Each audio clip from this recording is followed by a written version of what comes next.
Hello, hello. Blimey, 10 people.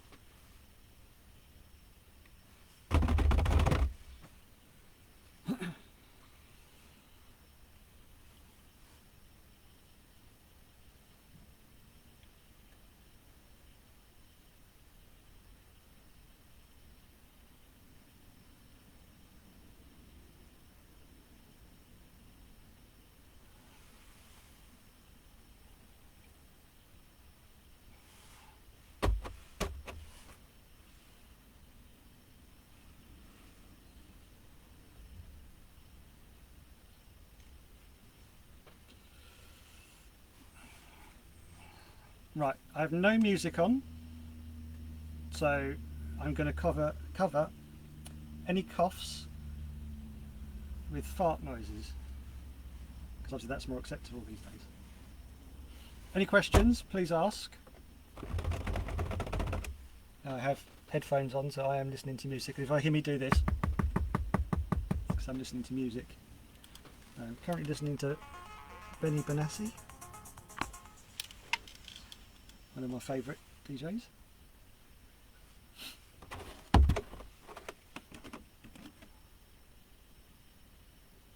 So these are all cut, and I have started already in proper Blue Peter fashion.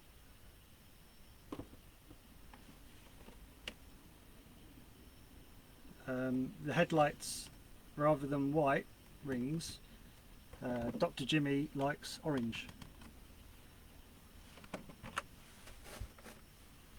So I've done that one to the point where I can now do the orange and also the basil with an orange ring, so to speak. And I've just done one of the front ones. Probably one of the better ones I've done in ages, actually. Shouldn't really say that. No, Duncan.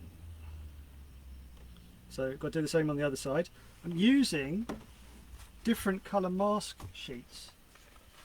I have up to now been using greeny stuff, but can't get that for love nor money at the moment, so I've gone to a different, it's exactly the same, it's just a different colour. It's a bit harder to see. If anything, it's slightly tackier, so it makes the process a little bit easier. But when it's new, it's way more tackier. So I have to be careful I don't pull any bits off that are important, or lift up any corners around the bits I'm working on, if that makes sense. So I normally have because obviously I'm on camera, I normally have a white sheet here so I can see what I'm doing. But if I put the white sheet here, it reflects up off the camera. Like also why I got a hat on as well, because otherwise you'll get a reflection off my head and then it upsets the camera. So I shall try and, or I could use a little bit.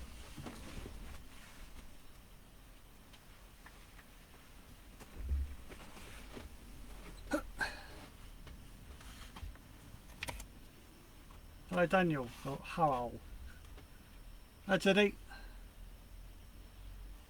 Yeah, the stencil bit's the fun bit at the beginning. Everyone normally turns off after that. So you can kind of see what I've done already.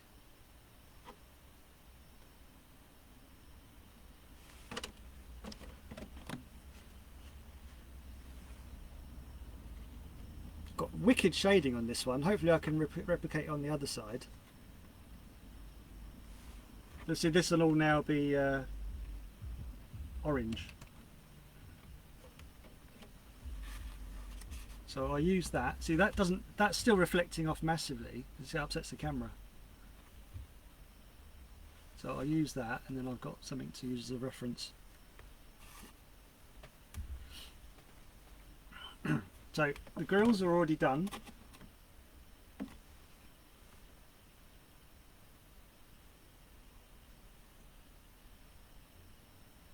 And the outer, I like to put a grey up. I like to shade around the outside of the grills, so when it's taken off, you get a nice, it defines it better. Infinity's here, yes. I've just been lazy. I mean, I've got my Sparmax fully loaded up with whatever I was painting with the other night. I can't be asked to clean it yet. I've then got a completely clean iwata, and then I've got my newer iwata with black in, and then I've got my Infinity with white in. Now, I don't generally use the Infinity,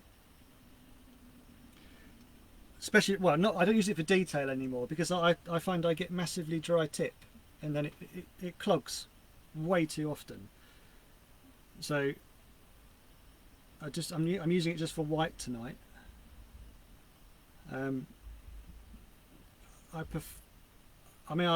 personally, this is my favourite, but it's an absolute bugger to clean between colours, and I find the iwata's a much better workhorse, so that's why I have two. This one's past 500 paint jobs and is pretty knackered inside, and this one was new in, when did I get this? I got it this year.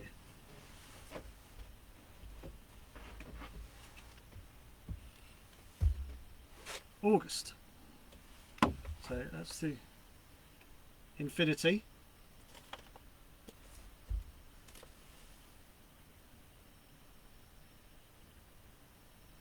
This is like the Awesomatics of airbrushes, and this is like the traditional, like X-ray or other brands are available. Yeah, so this was new in August, and it's starting to show a little bit of wear on it now.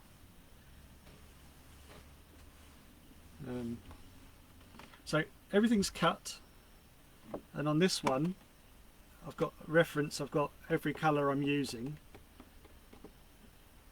with letters on it, so I know which bit I've got to peel away. It's just getting the order right and trying to be sociable and talk to you a lot at the same time.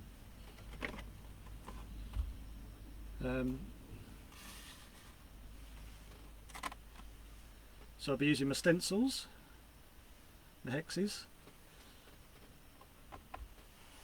It took me a long time to get a stencil that I was happy with, like the scale of the, because obviously if you're thinking of this as a 10th scale, and you see some people's hex patterns, and it makes me cringe because you see it and it's like the size of your thumb. They're huge, like 20p pieces have been stuck down the side of the shell, and that to me is a better scale. I have one here I did, which was a much wider. I've tried all sorts. Then I've got a bigger one.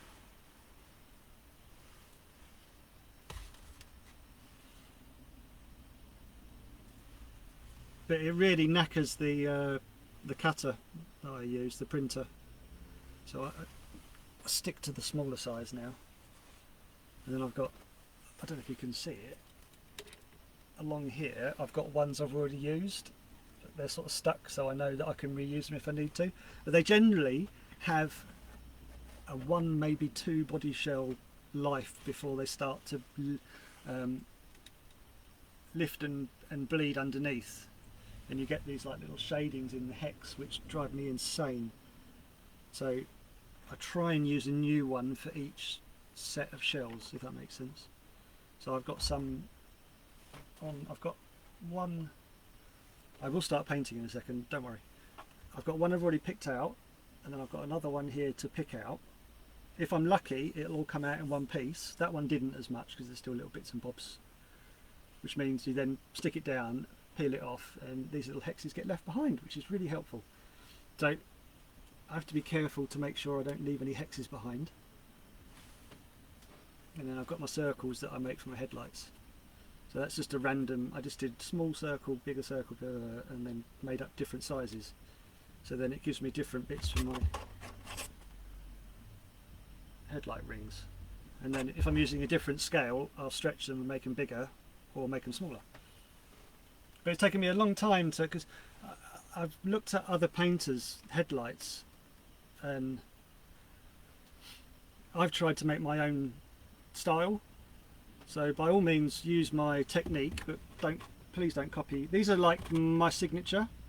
So when I see these on other people's shells, I'm like, oh, I smile a bit and then I grimace.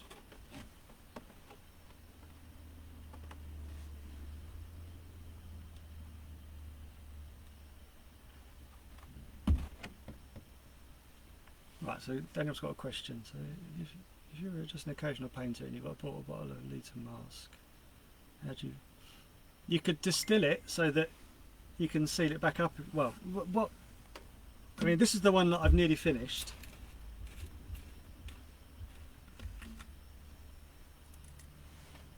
I mean, this was new on the 20. Obviously, it's quite obvious. It was new on the 27th of October, and there's nothing in that really. You could do is put a bit of cling film, then put the lid over. It just depends how often you're gonna, and then keep it in a dark cupboard. It's oxygen that gets it.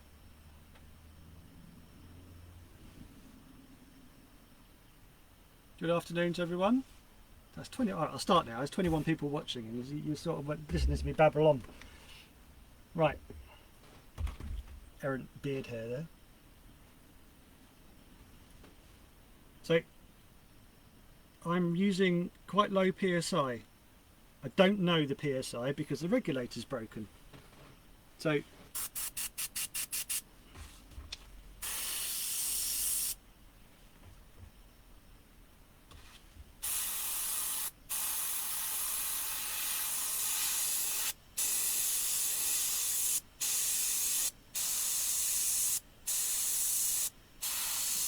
I need to give these brushes a clean out. I'm getting a terrible spray. So not a lot of PSI. Hence why I'm not bothering my mask, because I'm finding I'm not throwing as much up into the air, and so I'm not breathing it in, which is nice. The other morning I woke up and went to the bathroom, yawned, and my nose was bright green up both nostrils.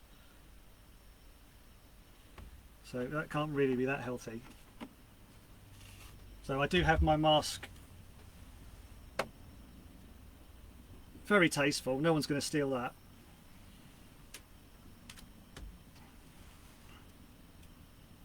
So what you'll see me doing is you'll see me every so often, if you look at it, the tip will be the colour of the paint, and when you can tell what colour it is, you've got to pick it off. It's called, they call it dry tip. It is a proper thing, and if you let it build up, eventually you'll get no spray out of the gun.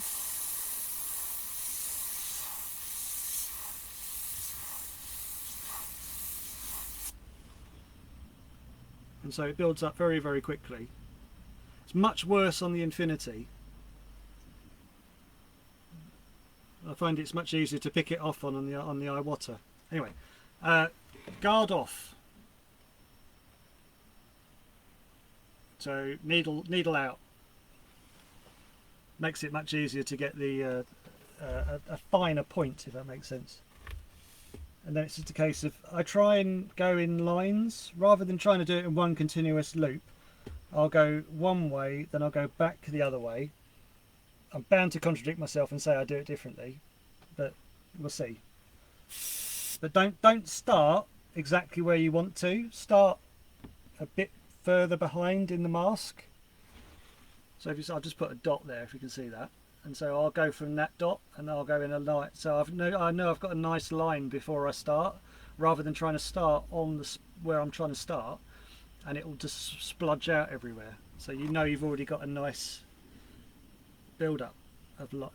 If that makes, I'll stop talking and actually start make more sense.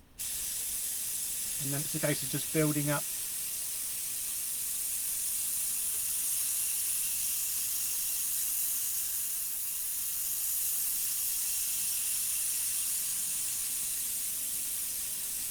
I'm pivoting off the table with my elbow, and for some stupid reason I hold my breath. I don't know why.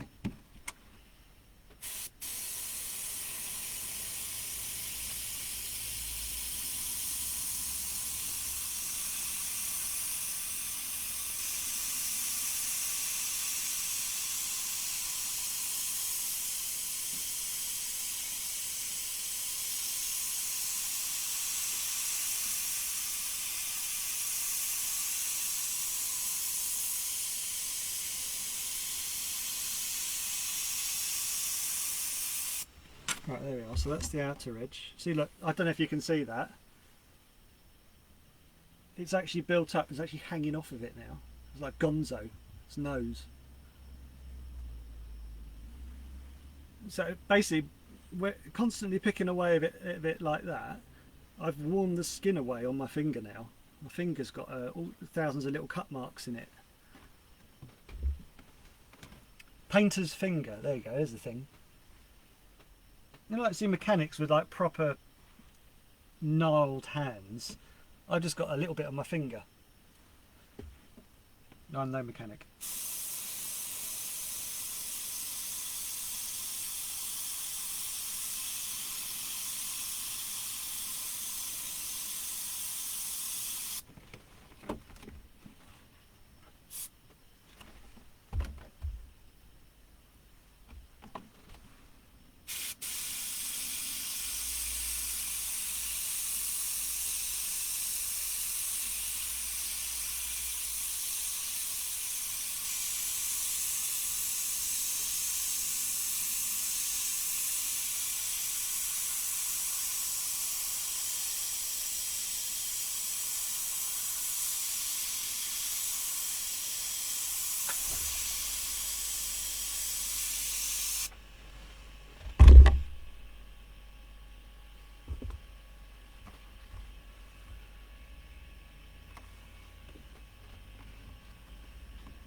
And it's a case of picking off the bits of oval.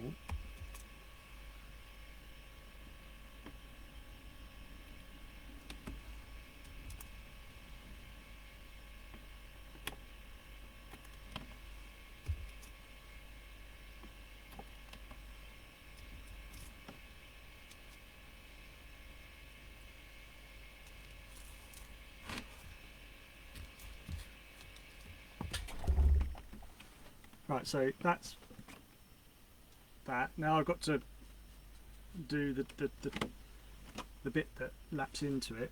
I call it like the eyebrow.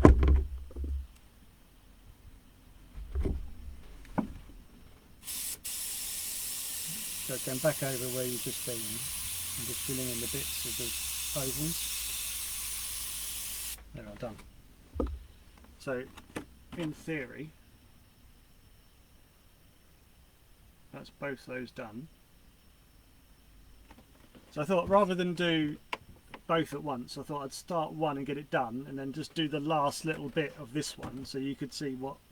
You must have seen me do this before. So I load all these videos up onto here. They're also on YouTube as well.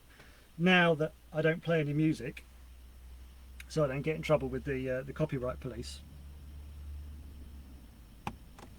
Now it's a case of the Basil B that's already stuck on here, because this is a bit stickier, this vinyl. Sorry, low-tack masking sheet. You need tweezers, you need a sharp knife, and you need a steady hand.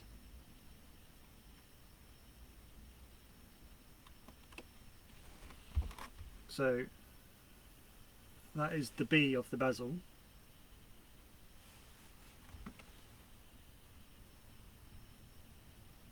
Nice and clear, that. So that's going to, they are traditionally, well I say traditionally, I normally do them orange, but white, but we're going to do them orange tonight. Steve, PSI wise, I haven't a clue. I just sort of, if I hold this bit of paper up,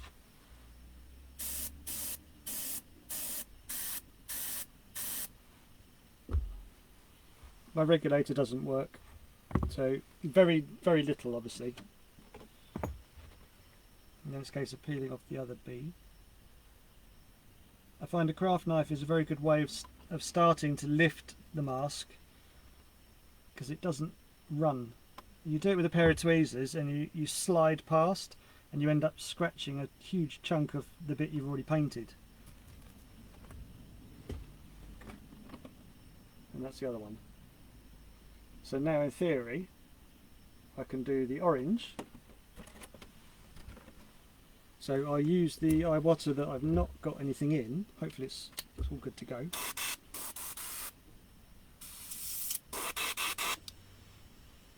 Right, so sort of juggling around my guns and then find the right colour.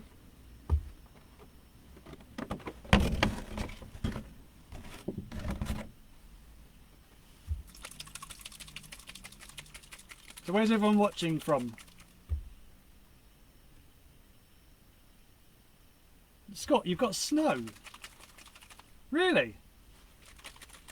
It's 20 degrees in here now because I've had the heating on.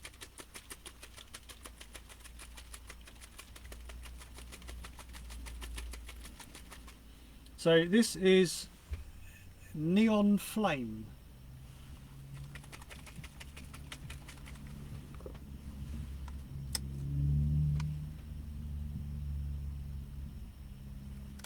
Don't need a lot.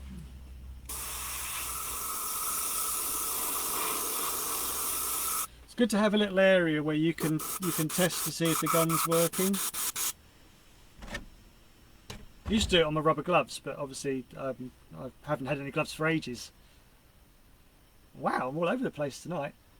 So Oxfordshire, New York, Lansing, USA, and New Jersey. Blimey. South Africa was on earlier. Swindon. Blimey, we're all over the place tonight.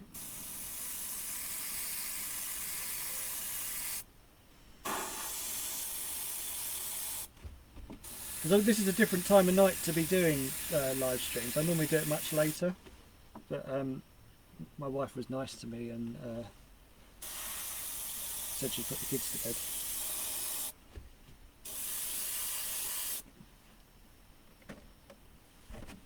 I did cook a very good roast dinner.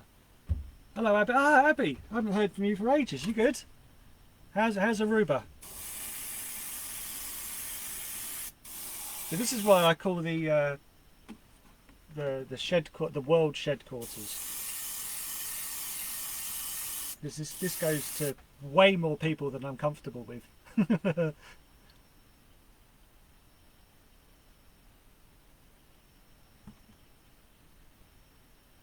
Wow, that's Scotland. Hello.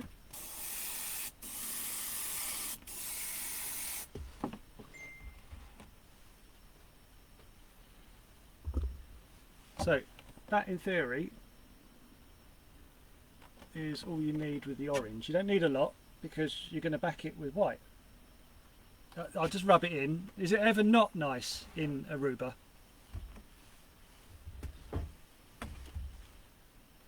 Hairdryer. I'll try and keep the hairdryer away from the microphone so we don't get too much noise.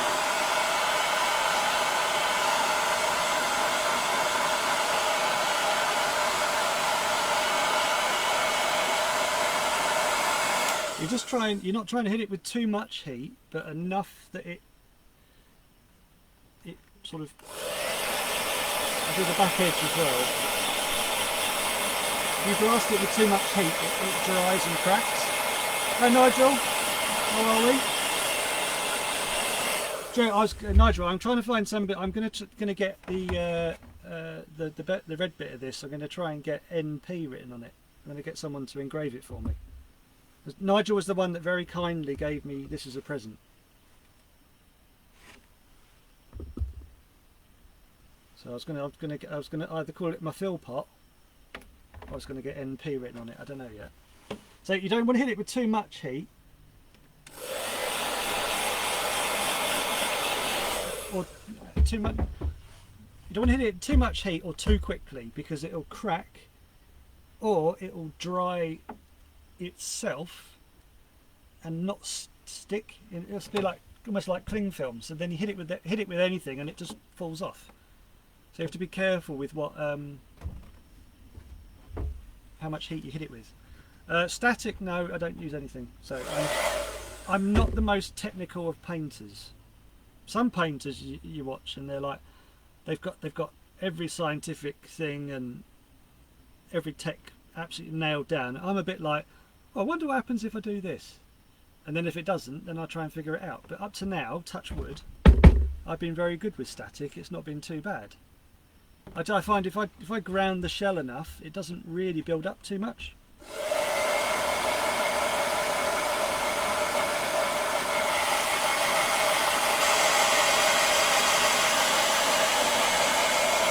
So I'm trying not to hit it with too much heat at once.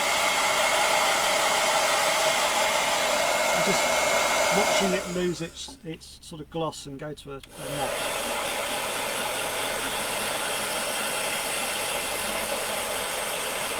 Obviously at lower PSI it kind of dries instantly anyway, but when you're blobbing it on, it needs a bit of a tickle. Right, so then we use some white. Always check what colour you've got, because obviously I've got 3 different guns on the go. Always check which one you're using by doing a little. So it's a test spray, and also what colour am I using. There's nothing worse, trust me, than spending hours doing a bit and then go to do a different colour you think is a different colour and it's not, and you end up ruining it.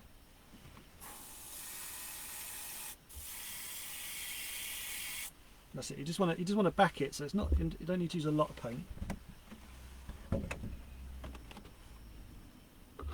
That's nice to hear, Nigel.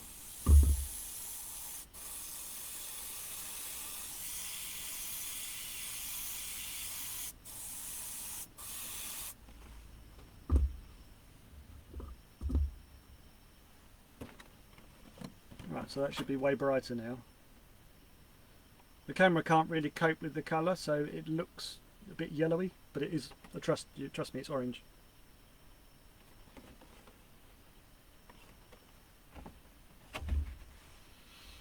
Right, so on to the main part. So obviously now, brake lights.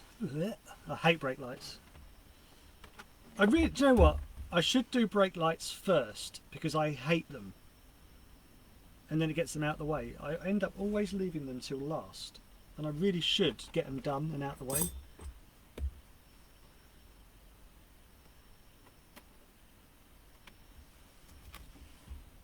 I've just got this thing about them. I just don't enjoy doing them. I find them a little bit, they're hard to get into, and I'm all cack-handed anyway. Right, so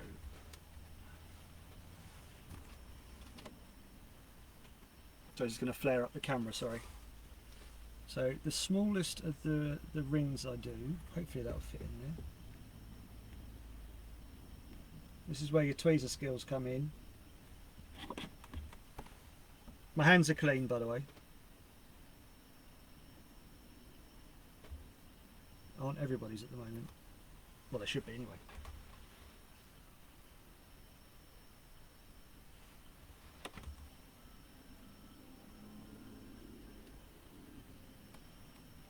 I reckon I'm at ninja level on tweezers. These are so sharp.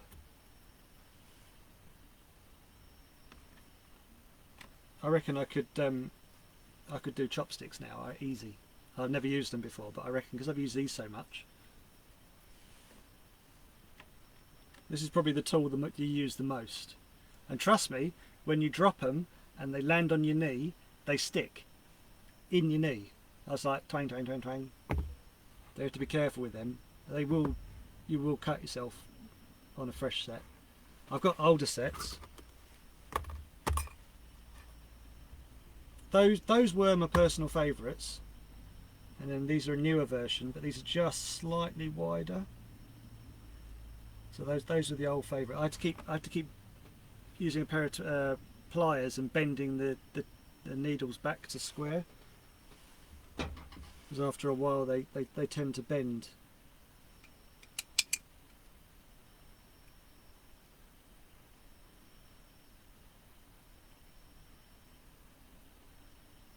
Yeah, they'll last a bit longer now. Hello Errol. I wouldn't say working hard.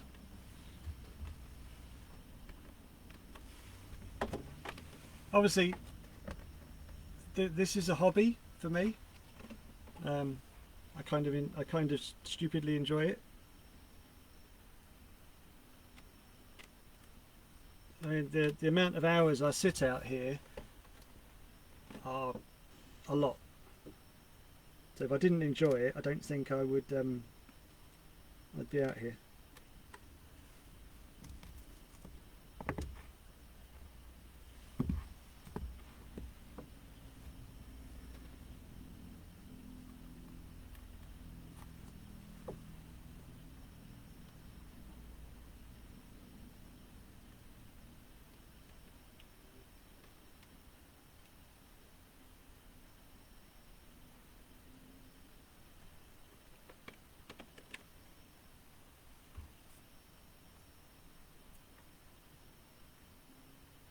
This is incredibly tricky, picking these off the sheet. There's another countless amount of hours I've spent learning how to use my cutter.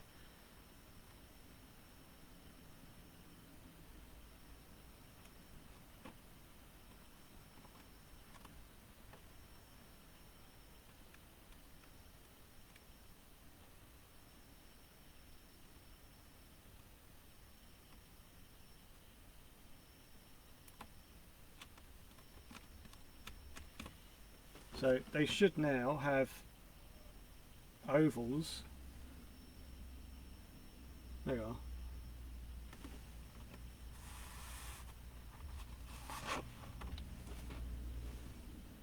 What's that for, Duncan?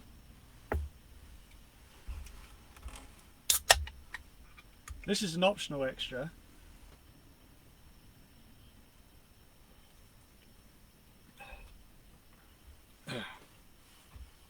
Right, so back to the gun we're blacking.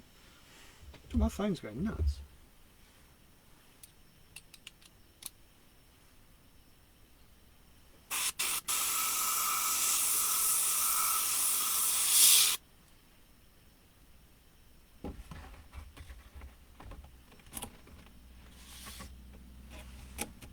Right, where I do a diamond shape on the brake lights, so I'm just going to do 3 lines and follow the permanent marker lines around, then hold my gun further back and just dust on to try and make the oval stand out.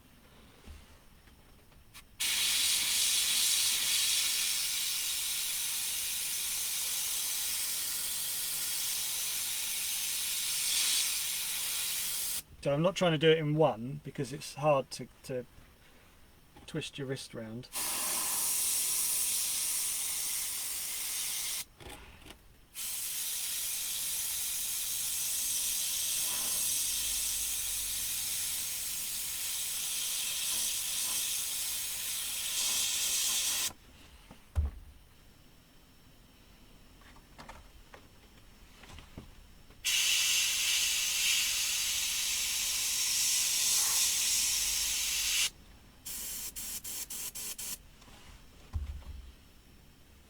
See what I mean about the dry tip?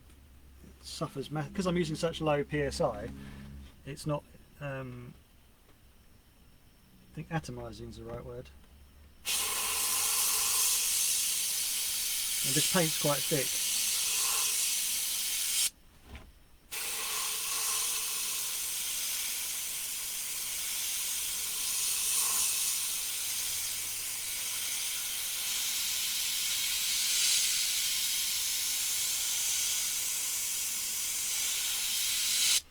I'll give you a top tip as well.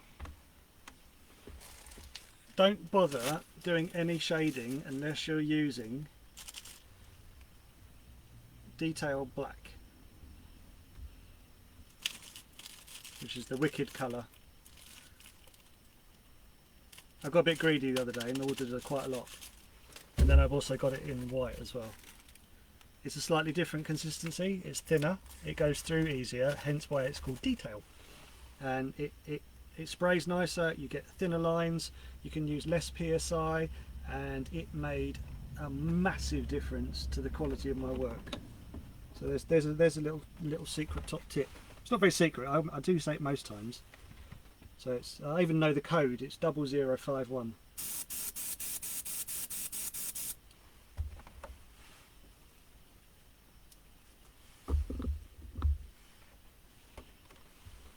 I shouldn't tell everyone that because then it's hard for me to get hold of it. I really struggled to get hold of any recently. Hence why I saw it and I ordered so much. Hence why I can say I use a new pot each month, so that's November, with a couple of marbles in it. I find if you have it any longer than, well, when you first open it, this stuff's amazing. It sprays pencil thin, and then I think it degrades over time, and I won't use it any longer than a month. I find it's just junk after that. I've got another secret stash of it there as well. Obviously I don't open them until I need them. And then over here I've got all the junk ones. So there's two, there's another couple.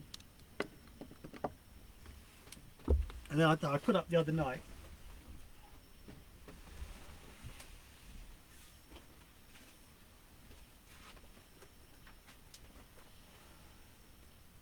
Those are my empties.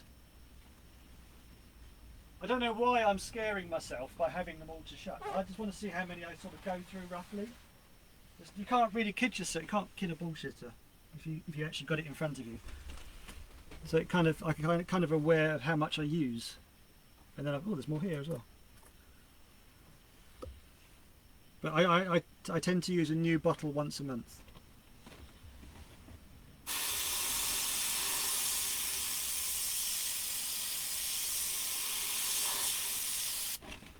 To be fair, it doesn't actually last that much longer than a month.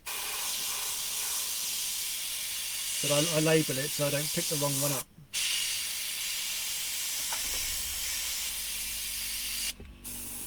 But I suppose that's more first world problems that I have so many of the bottles hanging around.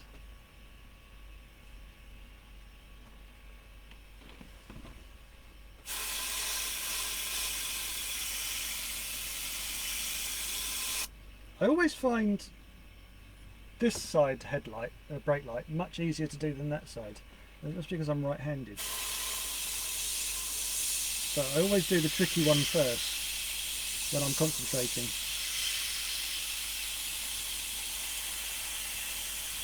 Although I must admit, well, there's 17 people watching, so I am a bit of a squeaky bum time tonight. So if I am nervously talking, I apologise. I haven't done a live video for a few weeks.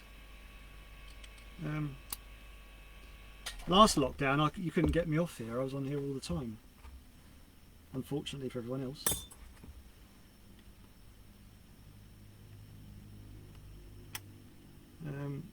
This is, see, I'm still talking.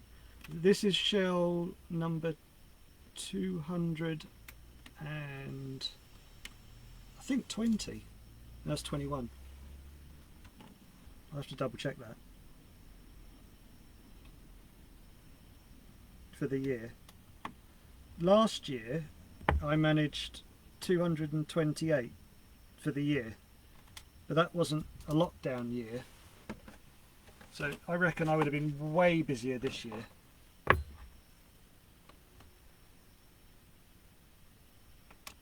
But then my racing would have, well, my racing's terrible anyway, but I think it would have suffered even further. I'm just so pleased I have this as a separate hobby, because it's a nice coping mechanism for having no racing. Oh, you're too kind, Scott. I think that's where we met, didn't we? Last lockdown. I actually sent Scott a little present all the way to the States. So there are some basil brushes in Lansing.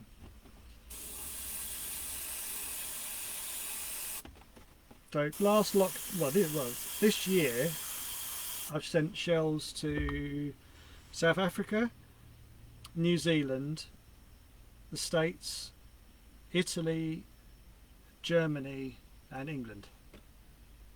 Anything else? No, that's it.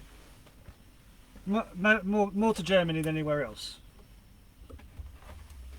I'm on first name terms with the UPS driver now.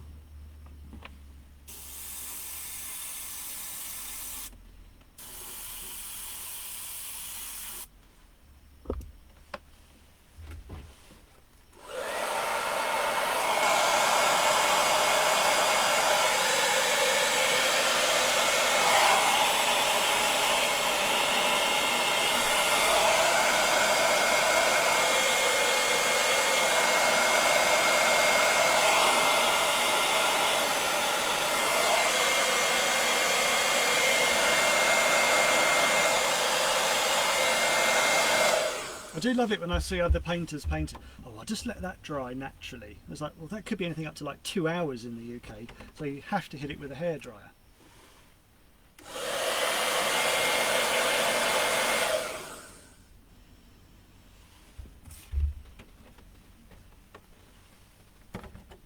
Liquid mask as well. I haven't got the patience to wait for it, so I've realised if I try to be smart and put thick layers on and dry and then dry, it takes ages. So the easiest thing to do is to do dust coats and then heat with heat.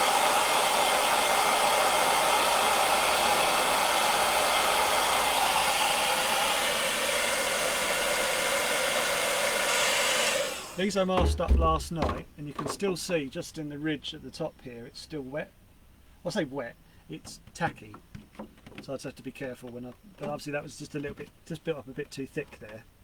It's perfectly dry on to touch, but it's not dry all the way through. And in there, these are little buggers. These little towers, because it'll either not go, and also the posts for the wing, you'll find it will separate on the front edge. So you'll pull out this back bit and oh, that's fine, and then you go to pull out the front, and where the paint with the liquid mask doesn't go in on that surface properly, it's much thinner, so you'll get a little bit, it almost tears rather than peels. So you have to be really careful there's no build up around the front of the posts and these little stupid towers. And also these slots, if I put the angle right so you can see, the angle there, when you're spraying it, it pushes, it goes down away from it, so it doesn't build up very easily. So I always make sure I do a coat after along that line, so it goes down into that ridge and then into those again to make sure they've got super amount enough of mask, because otherwise you'll be sitting there for days picking out little bits. Trust me, I've been there.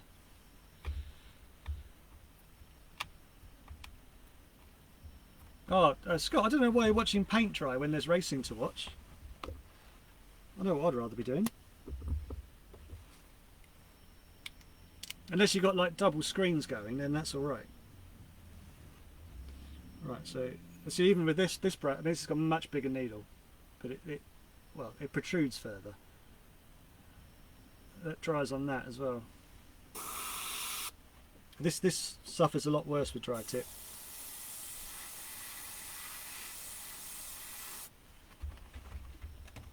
I think it's where I was brought up on iwatas to have one of these. It floats, if that's the right word, down into the main body much more violently, so you can't get into there very easily. So changes of colour are not a quick or fun process. Not that changing colour is easy anyway, but with the iwatas and the Sparmax, it's a little less like pulling teeth.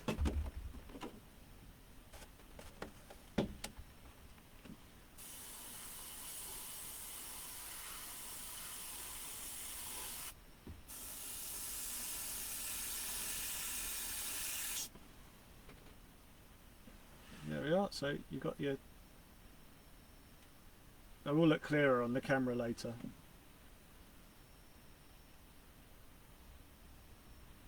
Once it's all picked out as well, this won't look as horrific as it does already. Problem with the camera, as I have the right sort of face for it as well, cameras don't do you any favours.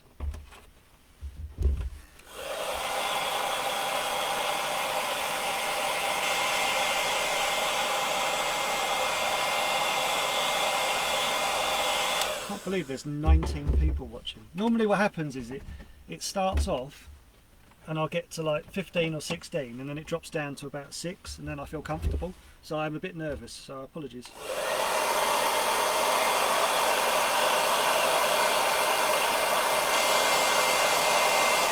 Scott listens with subtitles on because he doesn't really understand a southeastern accent.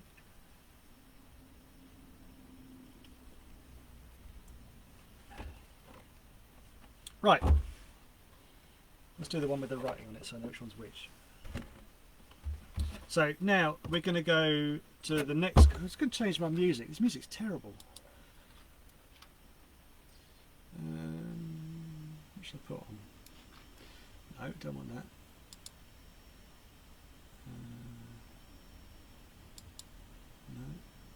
2 seconds, sorry.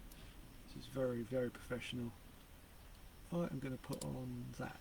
So now I am listening to, if anyone wants to listen along, because I really think paint feeds are dull. So I used to crank on the music and then I'd get into so much trouble with the Facebook police that I had to turn it off.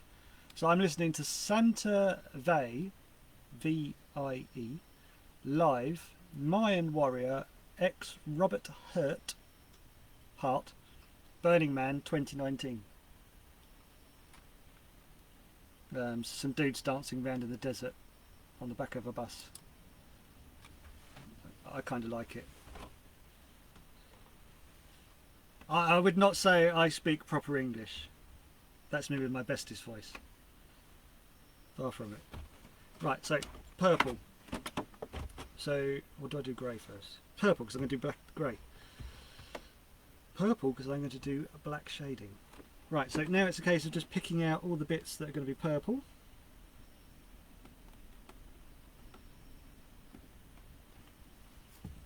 So it'll be interesting to see how big the ball of liquid mask gets afterwards. I mean, when I do 8th scales or 5th shells, it can be the size of a tennis ball.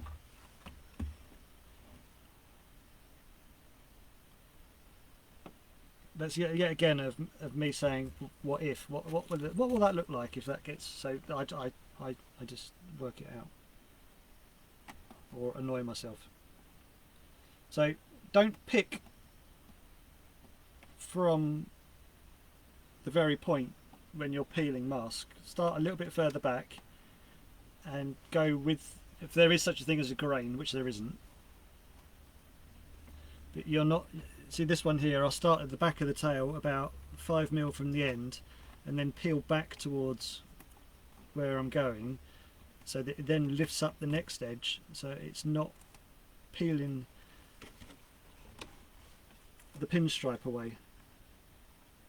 So into the corner, 5mm from the end, pick it into the corner and then peel it back towards where you're going. If you've ever tried peeling this stuff, you'll know what I mean, but it's a case of that way you're not lifting up the edge which you want a sharp point on say on that point and that point. You won't then get shading underneath it from where the paint goes underneath the mask. And then same on this one, so you go up the point a little bit and then pull back towards yourself. And that's a more complicated cut because you're going into this ridge of the roof, so you have to get your knife all the way in so that it does, because what basically you do now is if you do it a bit half-assed, you'll lift that pinstripe up, but you won't know you've done it. So when you paint it later or lift this out, you'll find that's all covered in the paint you've just done. So it just makes it look a bit cleaner if you learn to work around your pinstripes.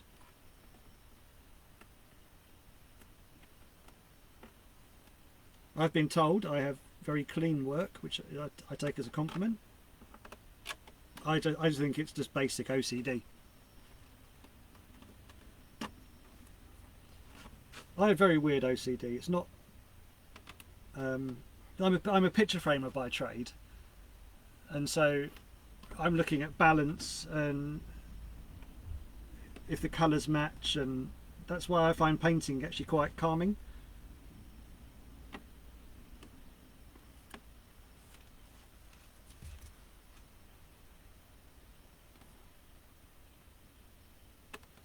I also work in an art shop as well, so it means paint supplies are my bread and butter.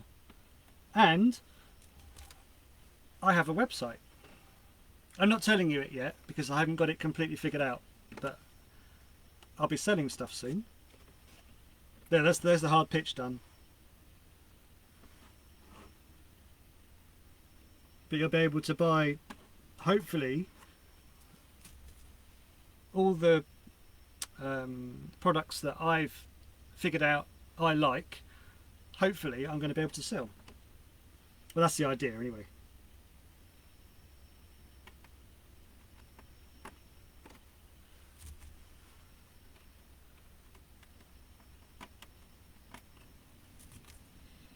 But that's actually through proper work, not through my Basil pseudonym.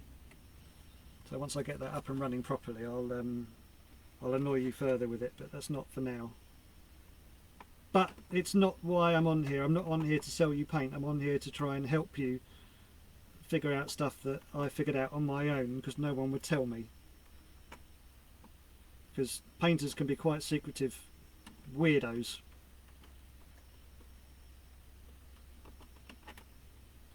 And yes, I class myself as one. I just overshare.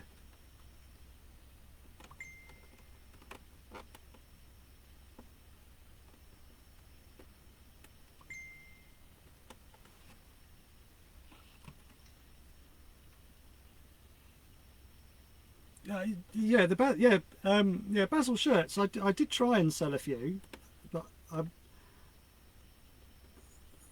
they didn't really have much call. But I'm talking like proper paint materials. But yeah, I can stick Basil t-shirts on there and surprise myself if they sell.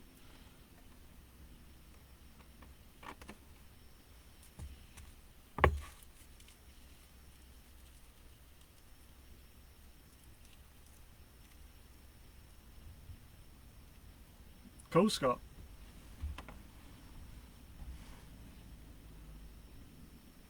Can I share with the class? I'm going to do it anyway. I'm not asking you. Oh, well, that looks good.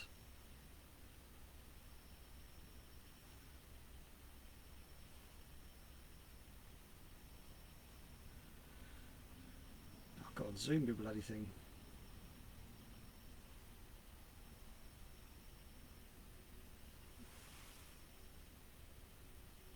So that's Scott's version of one of my paint jobs. Well done.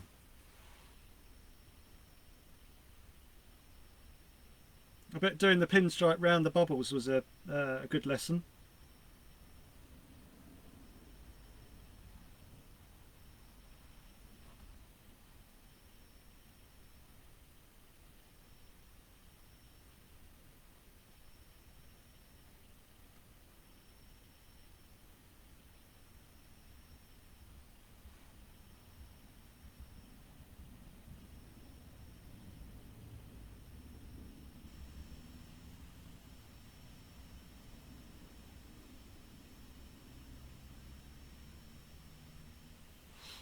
So I've got my wife asking me a question now.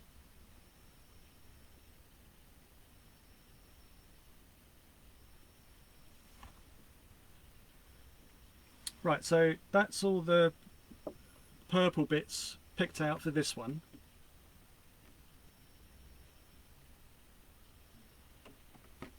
So do the same on this one, using that as a point of reference.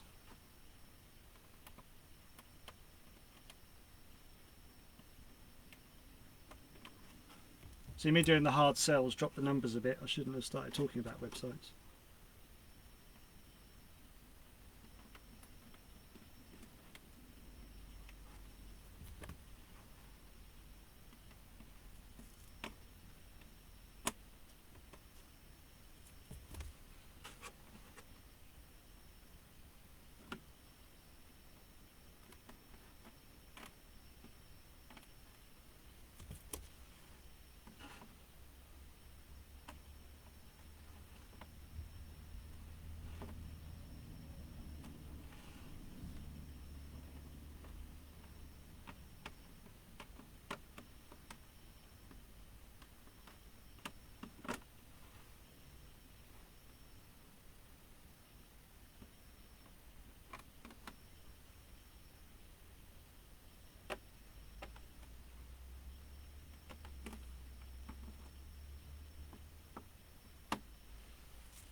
you're basically just trying to pick out the liquid mask in a way that it doesn't lift the next section.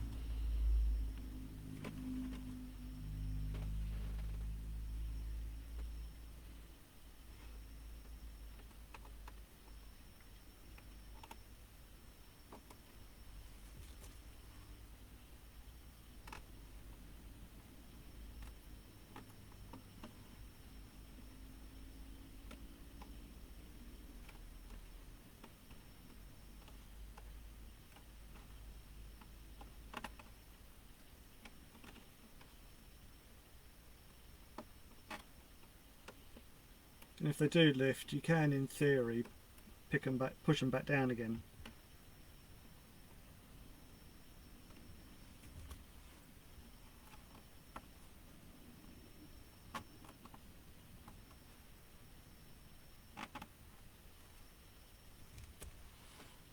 That's what I should have shown you that. That's what you want. You want it to peel off in one section. So if you're doing one bit that goes all the way around, you should be able to hold it up and it should be one section, because then you haven't crossed too many bits with your knife and made too many different cut lines and basically weaken the shell. And where this pinstripe is mostly chrome, if you've got all these little cut lines in, the mirror chrome kind of highlights these little cuts, so you try not to cross your cuts too much, if that makes sense.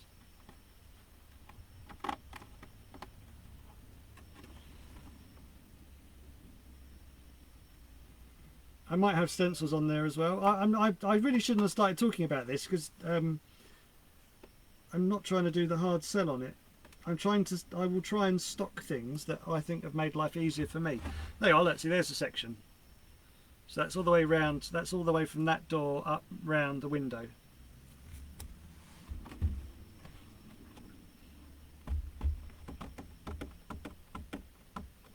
Just a good bit on the radio, sorry.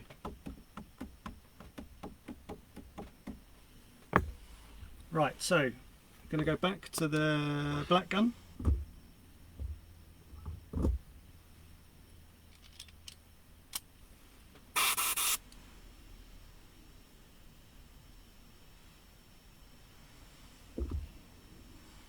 And now it's a case of building up the shadow. So I'm going to use my hex grill,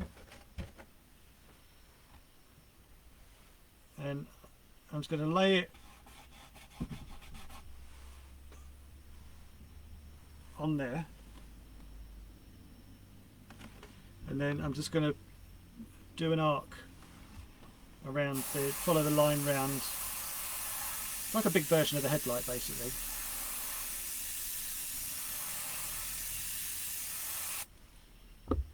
So then I'll peel that off, hopefully leaving the mask behind.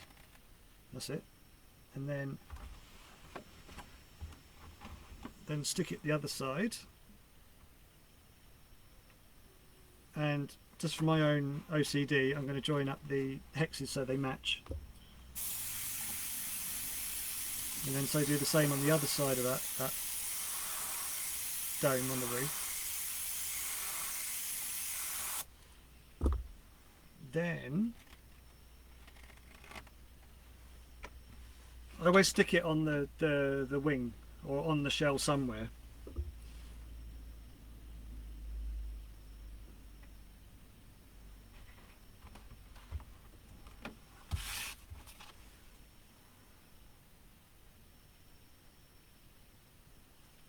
Let's do that one around so you can't see my writing on it.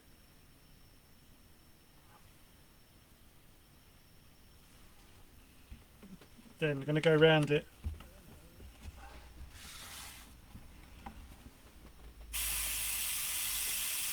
without the mask on.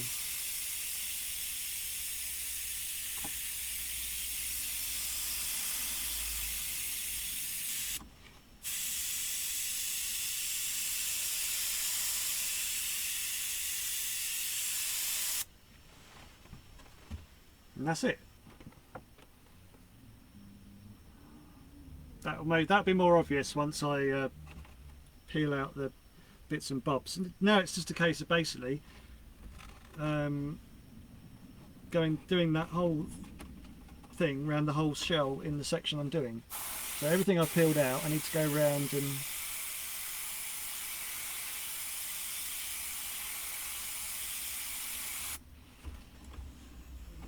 I don't know if I'm going to do it the entire way around each panel.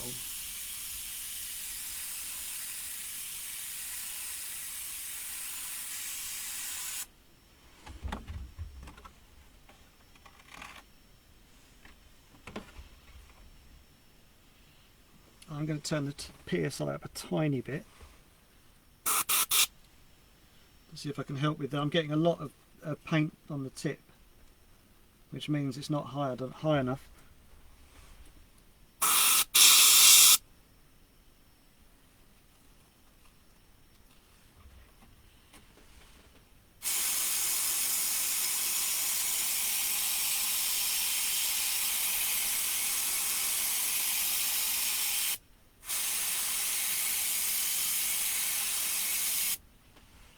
So that's just giving it a sort of an outer shading.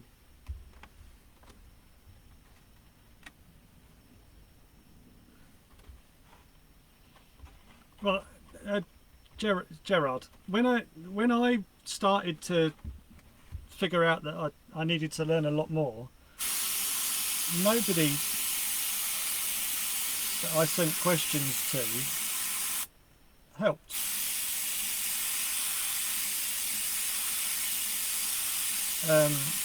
And there weren't these,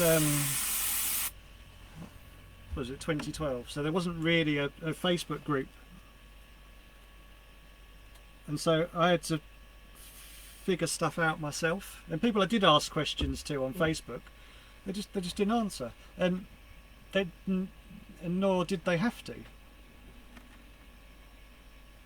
So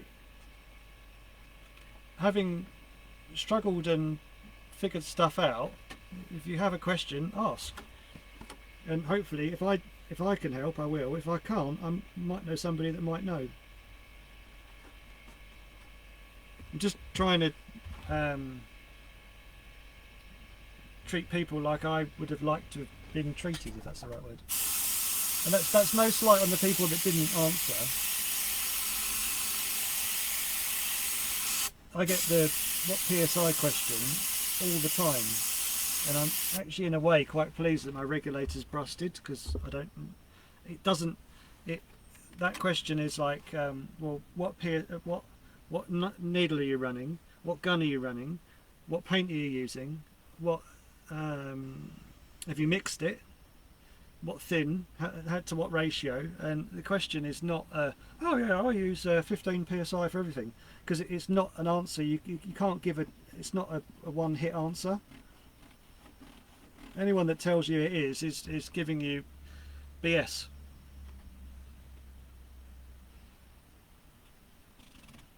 It's, if I'm using my iwata and then use my infinity and then use my Sparmax at the same PSI, I'll get different finishes on each brush, because they're all slightly different size needles. Hence why I do the majority of my stuff with the iwatas, because I know they're the same.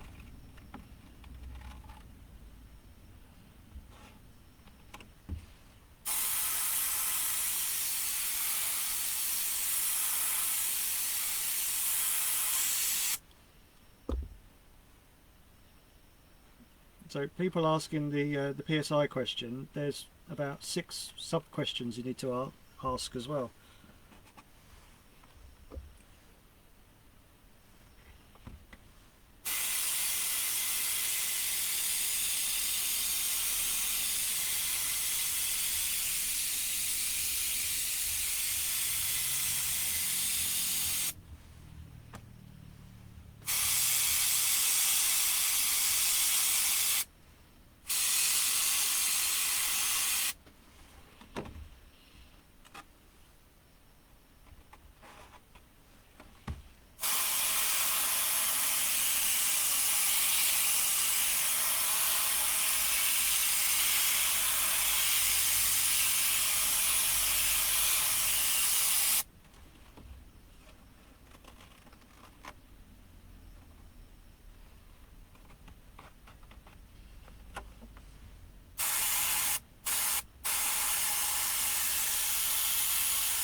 Hi Tony.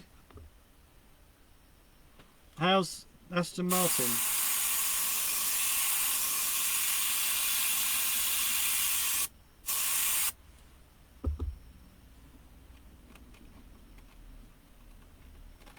Those that don't know Tony, Tony is a professional painter of proper real life cars.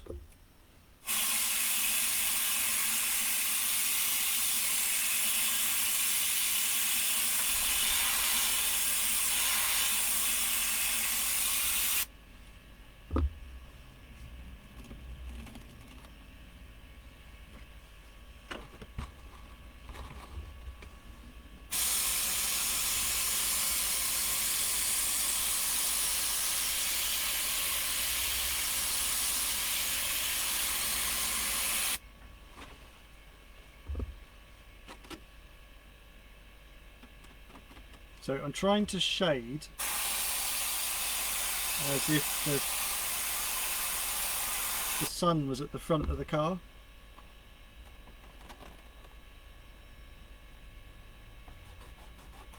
Rather than trying to conflict with different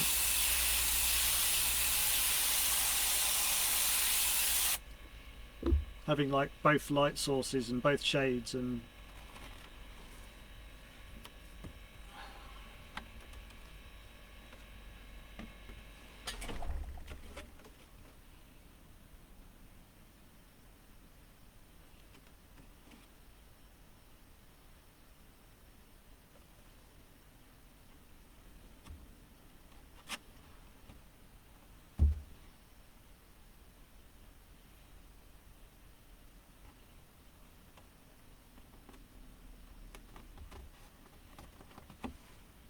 I'm trying to go as quick as I can, but I can't rush too much.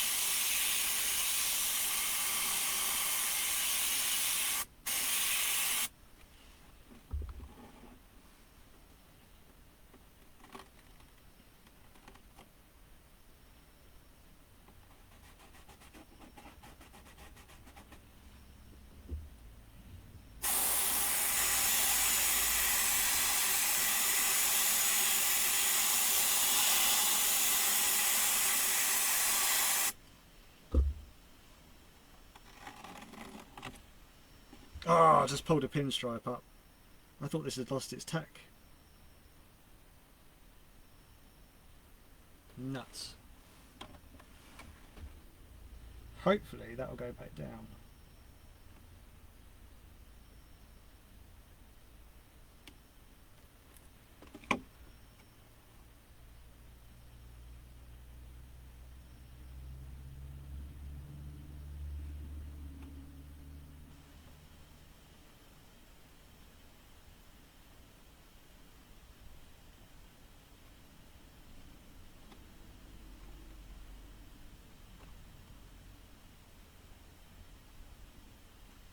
What happens is, as it peels, it stretches. So sometimes you get it to go back in, other times you don't.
Told you I should be a surgeon. Sorry, I said a ninja, didn't I?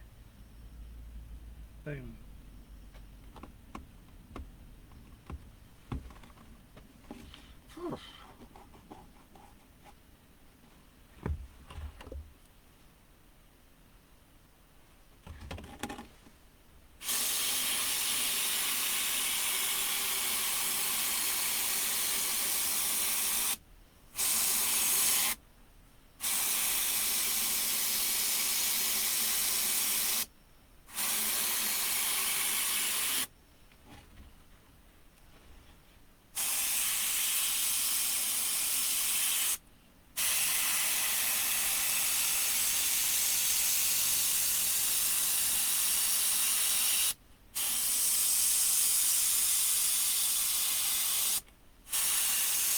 Personally, I like to have just a tiny bit of shading before the. I don't like the hex finishing onto the pinstripe without a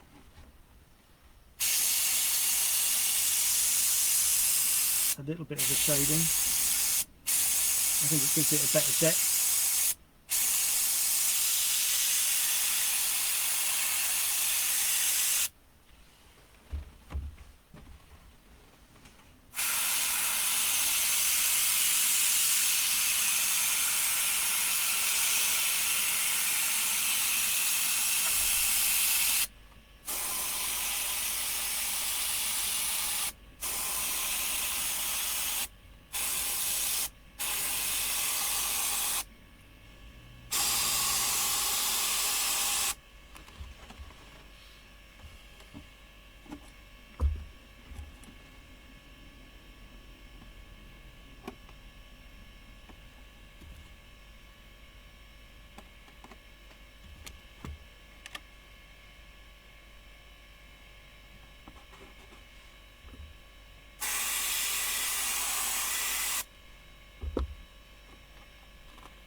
I'm trying to add to the curve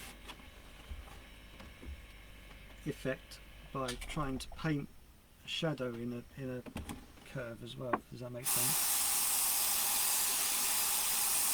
I'm trying to make it look a bit 3D rather than just dead flat.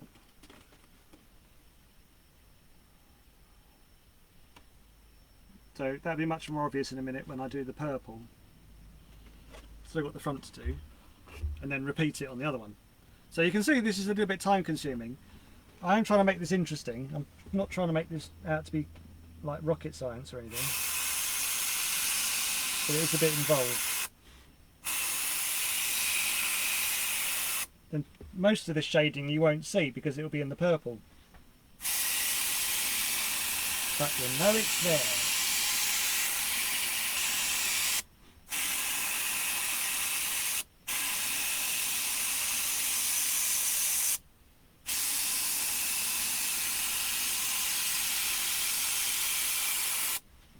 It just lifts the finish, makes it look a little bit more,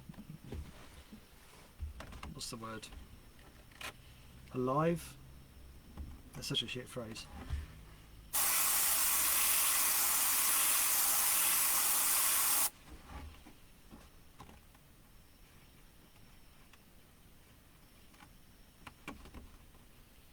Okay, this mask is nearer the end of its life and it's still peeling up the pinstripe, which is a bit. So I'm now trying to lift it the same way as it's.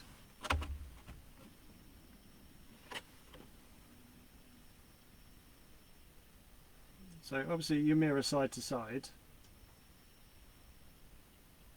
but you just try and work on the theory. I know that's not correct because obviously yeah, it's just trying to make the image lift, because you won't see this really. This will be in the purple, but it'll give the purple just a little pop. Oh, I nearly forgot. This is one of my favourite techniques.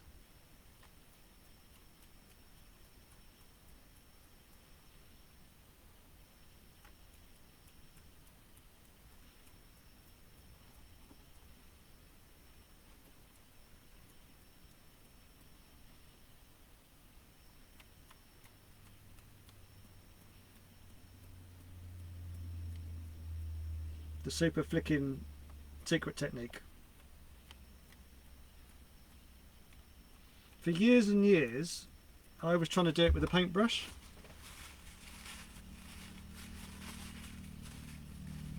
and basically a paintbrush just atomizes it, and you want it to look like proper black bird shit, so you need to get it like blobs, and the best way to get it to blob on is with your finger. That sounds so wrong. One person just left.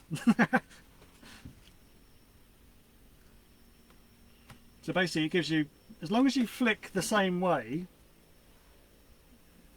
it'll look like it's going well,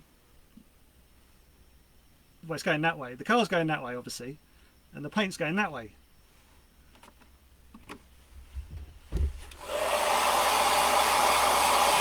So that's the Basil super secret flying finger flicking technique.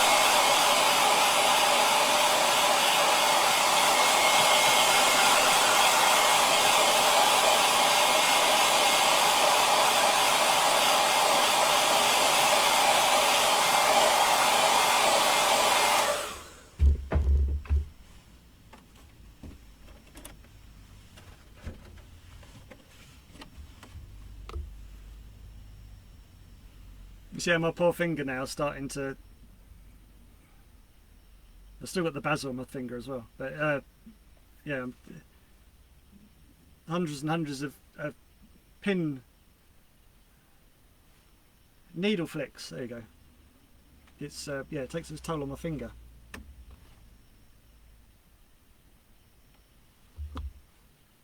Now I do need that. So now I have my master done. It's a case of image repeat, and so I can be a bit quicker now because I can just look back at that one and go, oh, I've done like that.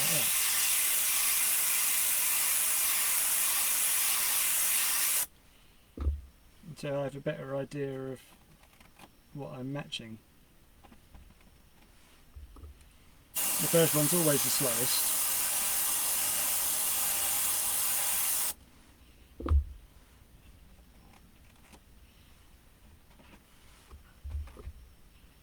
And then get the shading the same.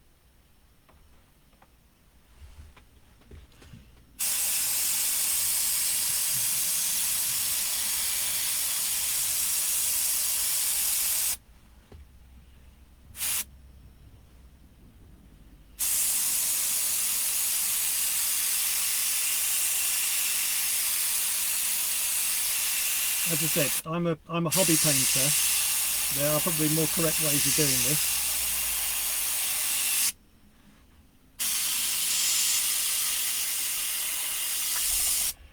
But I'm keen and I enjoy it.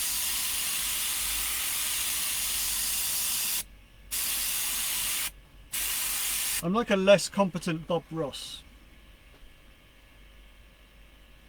Happy accidents, like my racing.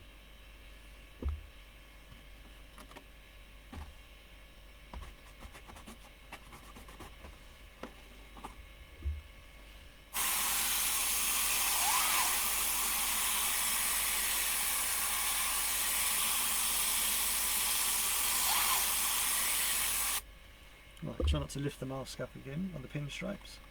There we go.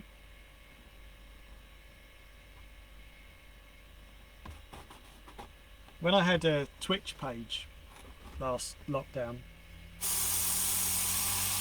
the emojis were all Bob Ross. Bob Ross the artist. And that amused me greatly because that's my weird sense of humour. That's about the one thing I miss from Twitch.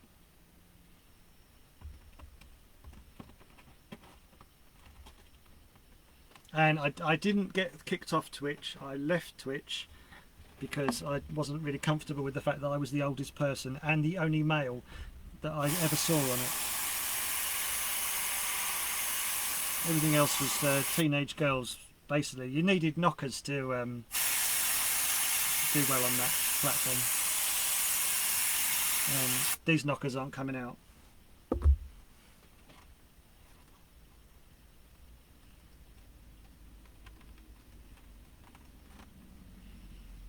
but I did like the fact I could play music on it, and then that stopped.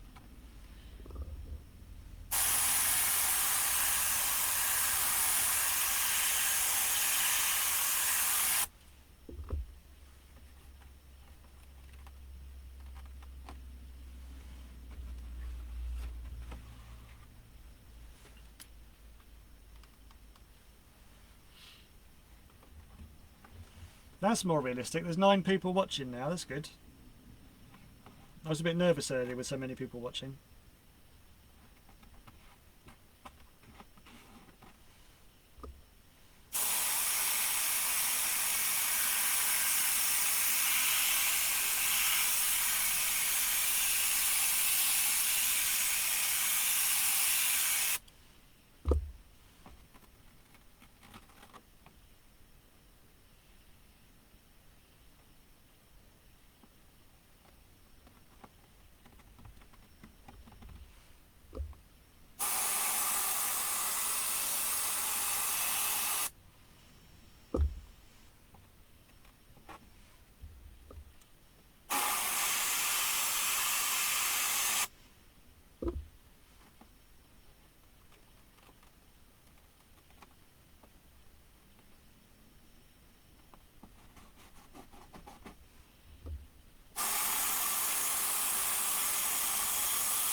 Who do you mean by that, Scott? Do you mean me, or did you mean like a proper painter?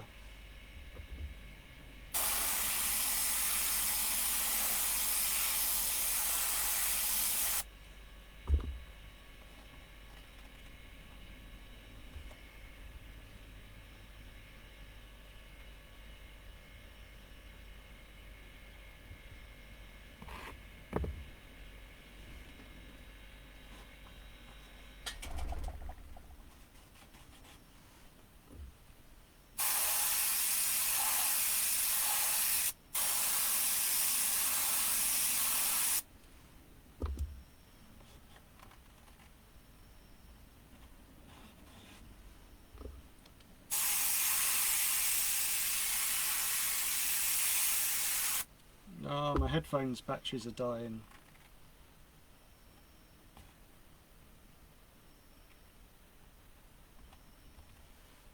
Oh no.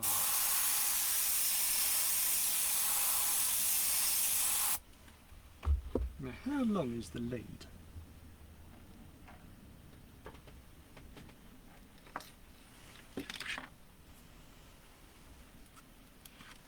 Two seconds, sorry. So if that goes into there, I think I can listen to this while it's playing. And that goes into, take that out. Let's make sure I don't take out the camera. Yeah, not that many people will complain, but it'll be a bit annoying. Right, I'll put that into that.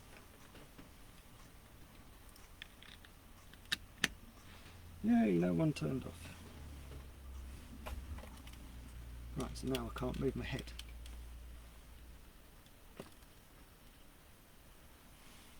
Well, that's not going to work.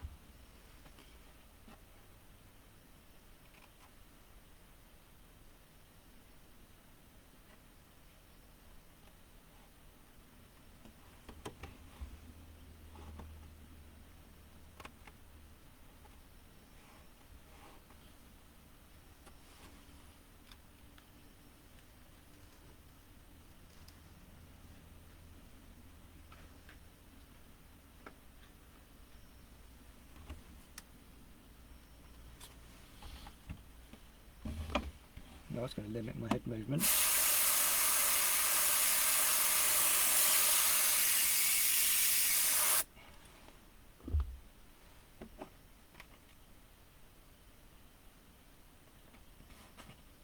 You see, because what I want to do afterwards is I want to load this up onto my YouTube page, and if there's any sort of music on it, then they won't let me load it up. That's the cat on the roof, sounds like a horse. Regularly scares the what's out of me when I'm concentrating.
So we're not far off our first colour.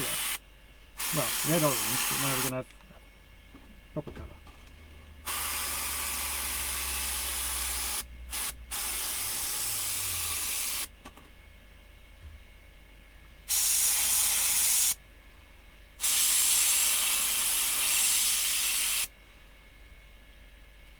I think that's all of it.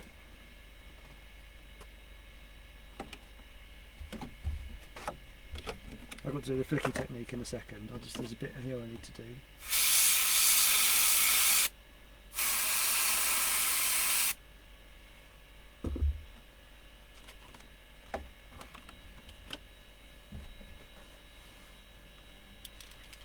I'm going to take them off for 5 minutes. I'm going to charge them up, because that's going to kill me.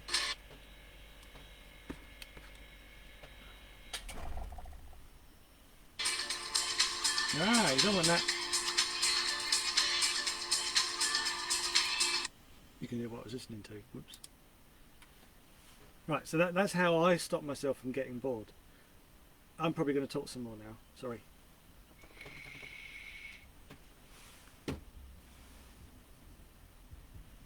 Right. So we are...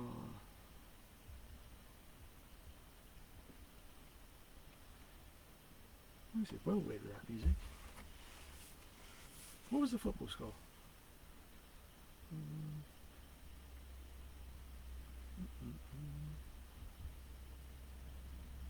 Liverpool 1-2 now. That's half time.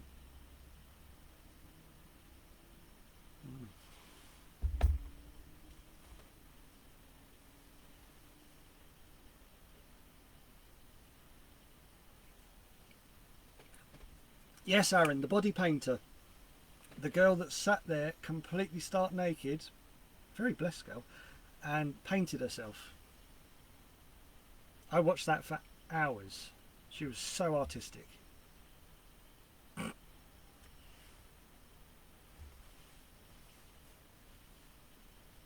I joke. I found that very hard. I found that very tricky to watch.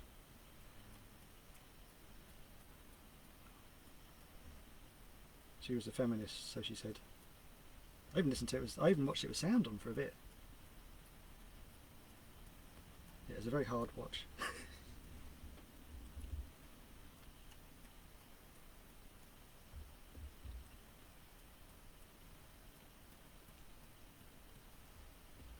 That's really bad that I just made myself laugh.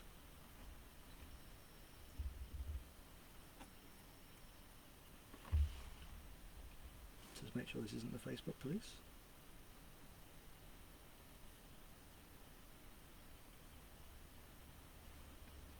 Right, I just had a message. I'll get back to that later.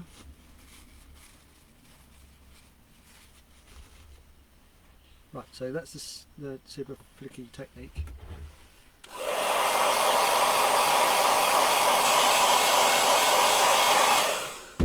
Right, so that's that done. Right, so that's all the shadowing done. Pardon me. Right, which one's got that? I'm going to keep black. Get rid of this orange. Right, I'll show you my cleaning of the brush technique. So I have bought and paid for a reducer cleaner in a squidgy pot, and then a kid's paintbrush. Wiggle it about a bit. This is very important. Make sure you put the cap back on. Put your finger on the end and hot wash it. If you don't put the cap on, you will put your finger straight on the needle and it will hurt.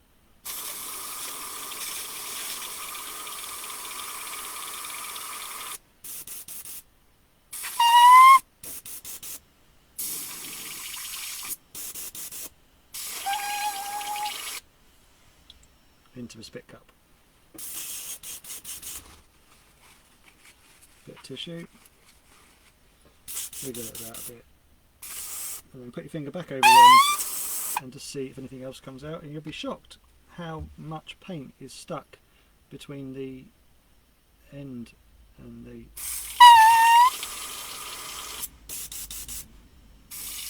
That's it, it's all out. Because you'll notice, because it will change the cleaner in whatever colour the paint is. Black is the hardest colour to clean out, so that's why I try and leave a gun with black in all the time, because it'll take twice as long to clean a gun that you've had black paint in. Right, purple. Dun, dun, dun. So we have one of my personal favourites, iridescent purple.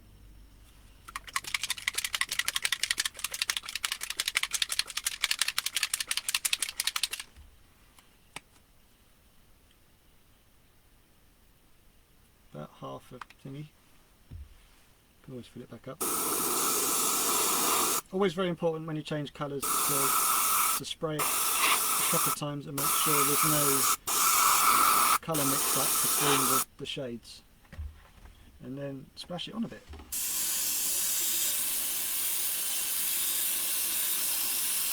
With the iridescent, I found you don't want to put it on too thick, because it's the fact I'm going to put some chrome behind it in a minute that will give it its depth.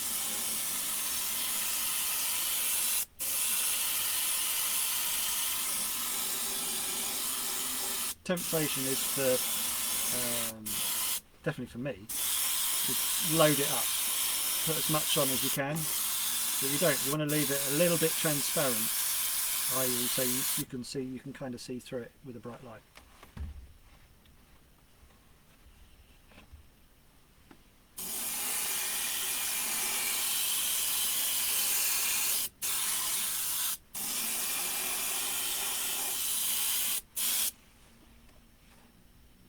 That's it, and I've still got a tiny bit left, so I can do the other one. So you're not using a lot of paint at all. And this is one thing over the lockdowns that I've figured out a lot, is I don't need to use half as much paint as I have been using. And when people say, oh, you must have gone through a lot of paint, actually I haven't. Yes, when I do 5th and 8th scale, they just just use a whole tub.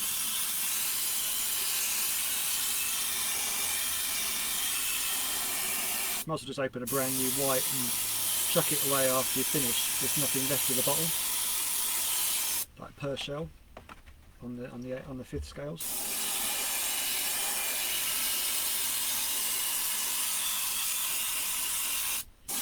Because I've also learned that the more paint you put on, the more weight you put on. And for the faster drivers, like this one, weight is important. Actually, lightness is important. Weight isn't. The lighter the shell is, the better. If you make it too chunky, I mean, I've had some drivers. The 12th Worlds this year. God, that seems like a long time ago. January this year was the Worlds up in Milton Keynes, and I had a Dutch driver collect his shells, come up from Dover, collected his shells, drove up to there, and he didn't use them because they were too heavy.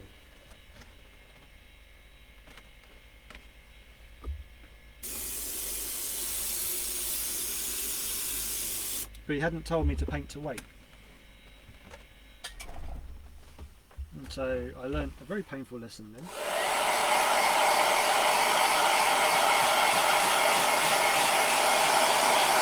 Obviously 12th scale is a lot more, it's exaggerated a lot more because there's nothing to those 12 shells. It's like racing around with a plastic bag on the shell.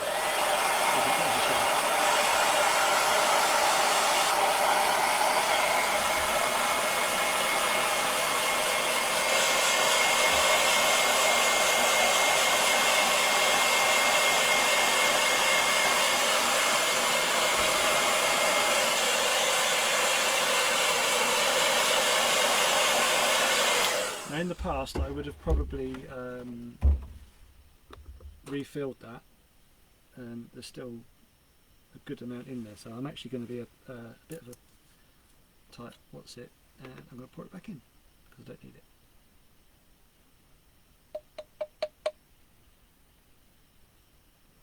Nope, there's not enough in there. You can, I'm not going to do it with the iridescent, but you can in theory put a little dab of reducer in there, wiggle it about a bit, and then pour it back into the pot you were using. Actually I will do, because that actually wasn't that much of a, it's not weakened it down too much, and bear in mind that's still quite a fresh pot as well. That's not a lot of, it's not going to reduce it down a lot. There, I'll let see. Doing my little bit for the planet and my wallet. Mostly my wallet, because that means that I'll last a bit longer. I do actually have a pot of white just that I pour the bog wash bits into, and they're just good for backing shells at the very end.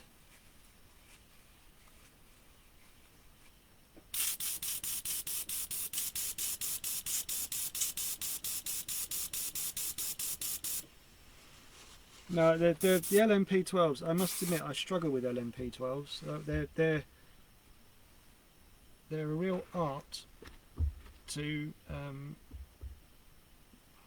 what's the polite way of saying it? They've got those terrible fins that you get the paint up into, and then you can't, you struggle trying to get the paint out. You get the mask out, and you can't get paint in them, and then it's the fact that they've got the viscosity of a plastic bag, and so they're a real struggle to. So I don't. Luckily, 12th's not my bread and butter, because I kind of looked around and I saw that there was a quite prolific 12th painter, and then I saw that there wasn't really many 10th painters. So I kind of went, oh, 10th's easier size scale. I'll do that, and that's what I've done. So a little bit of chrome now. I say a little bit because there's absolutely nothing left in this bottle. I'll have to order some more.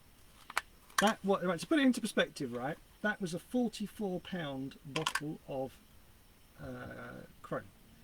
So if you want to Google it, it's Quicksilver Chrome 4104. and that in its own right, 120 ml is £44. And now I'm going to just spray it on a shell.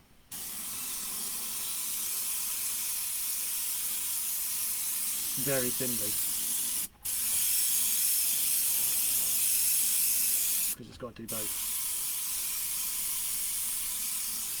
Well, I'll try not to breathe this stuff in because it stinks. Right, this needs a bit of heat.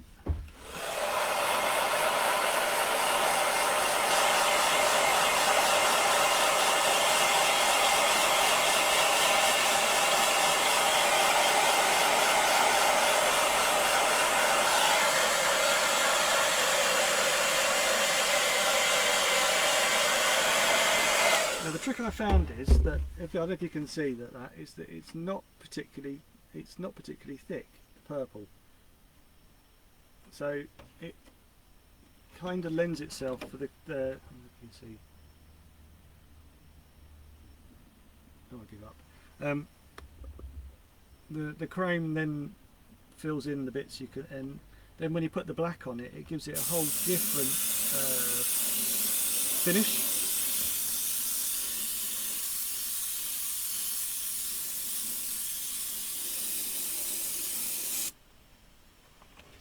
Right, Ash, you alright?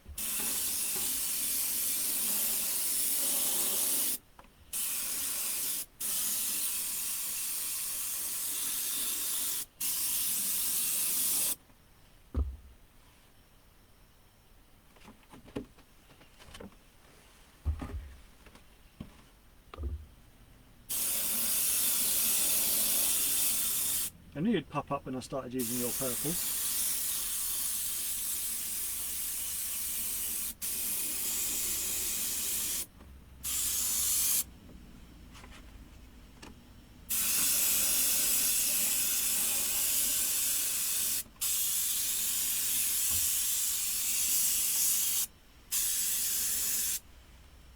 God, this stuff stinks.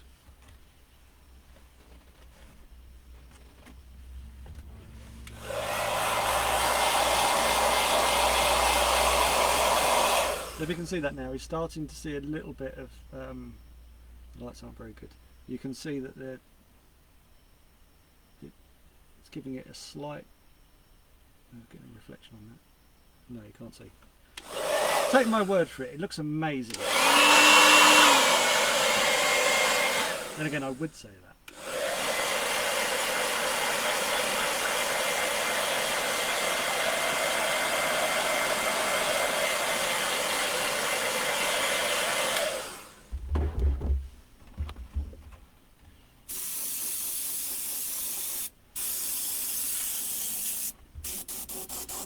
So I was just basically just using up the last of that chrome. So what they say with that, the technique of that is to build it up very slowly over like multiple coats. But you're doing that before you do the black. But because I've already done the purple, it doesn't really matter. So.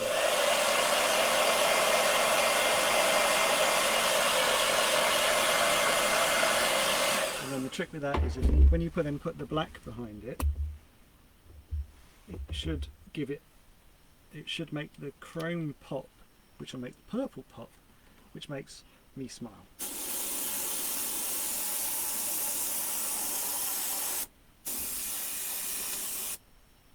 If I have any paint.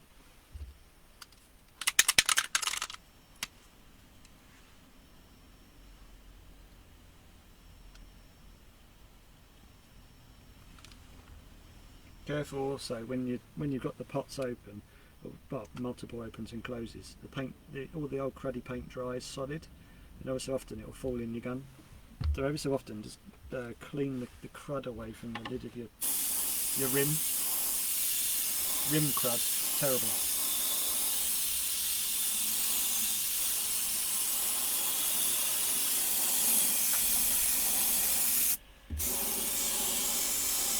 So I'm not putting this on too thickly, but enough to.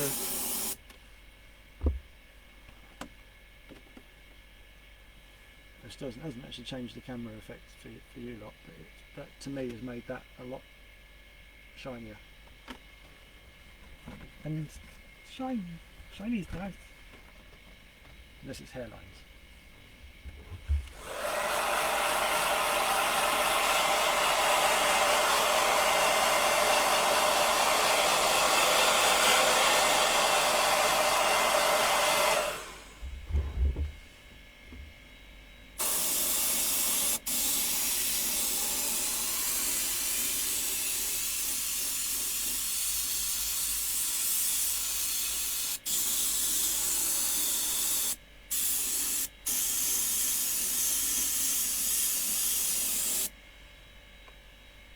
Right, so that's the purple done. And at the moment you can't really, no, I can see a bit of it, but that will become more obvious as the finish appears. Right, so here is, you know, like my super secret flicky technique. Here's my own homebrew gunmetal grey, which to the normal naked eye will look like a KFC bottle jar of gravy, but it's not gravy, I promise you. If I give that a wiggle around, that should go from black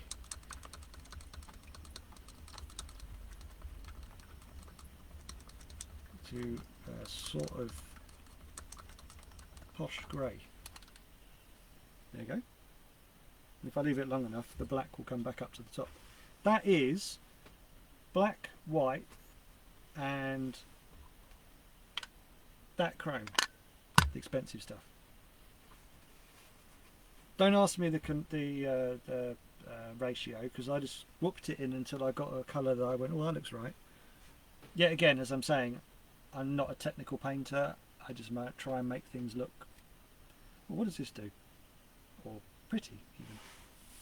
So that's the technique. That's the technique behind that. This has started to separate slightly between the chrome and the black, so we'll give it a bit more. A bit more black.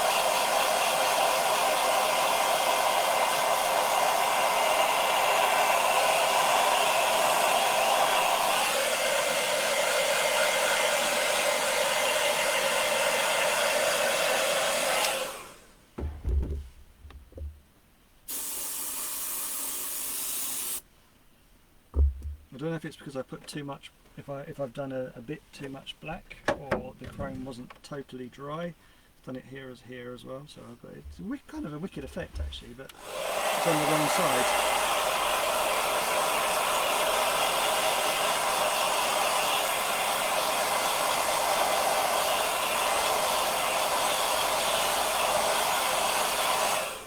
I don't know if you can see that, it's slightly, no you can't. Here you go. It's like made it look like rust. So that'd be kind of a cool thing, but I don't know how you would do it the other way round. Put the black on wet, then hit it with the chrome and hope it separates the same way. I don't know. There's an experiment. It's for a fun day. Right, so let's do the one I've actually got it written on, so I know which one I'm actually going to take the right bit out of. So there's the see it's starting to already say go back to black. So if you keep staring at that, ignore me and just watch that and see what happens. I reckon about an hour that'll be black. So you tell me when it turns black. So if I fill that out of there. This section we're going to do grey. And I'm going to do a slightly grungy effect into it. So I shall show you my other super secret technique. Getting all my super secrets tonight. All two of them.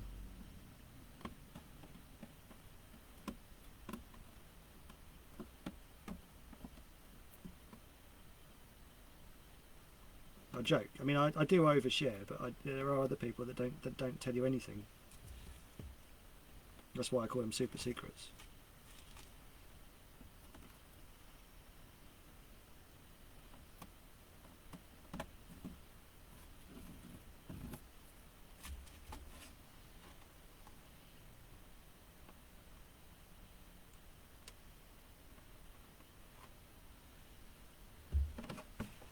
So this is the section that's going to be grey.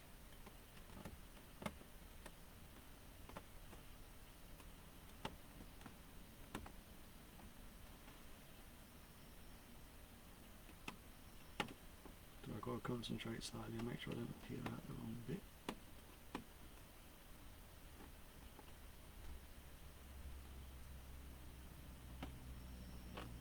You peel out the wrong bit, there's generally about 20 minutes of masking and a lot of swearing, mostly swearing.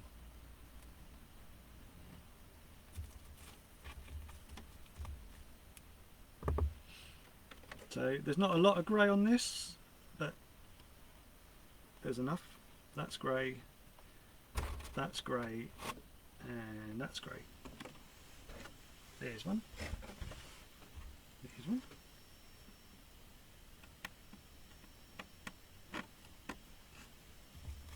And the bowl of mask is starting to grow.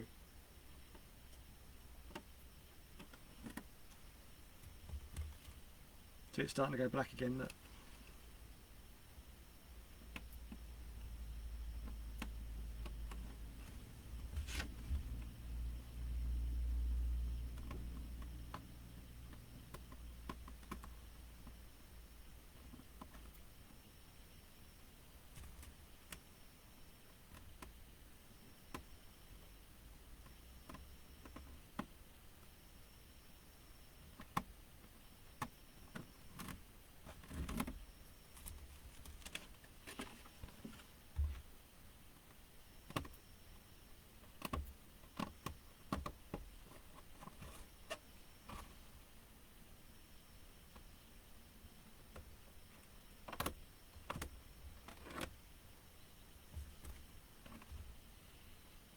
It's a case of just being methodical and not trying to get ahead of yourself, because you will pick out the wrong bit.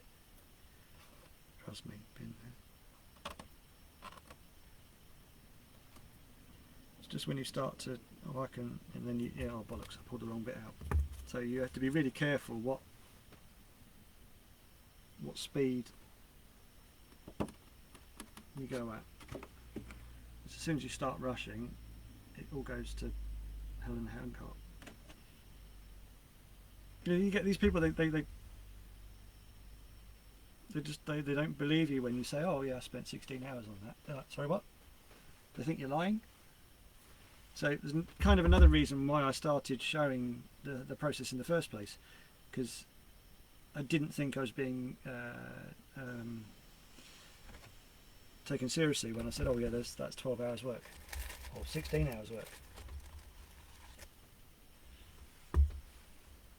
I know, granted, I'm talking, so I am being a bit slower, but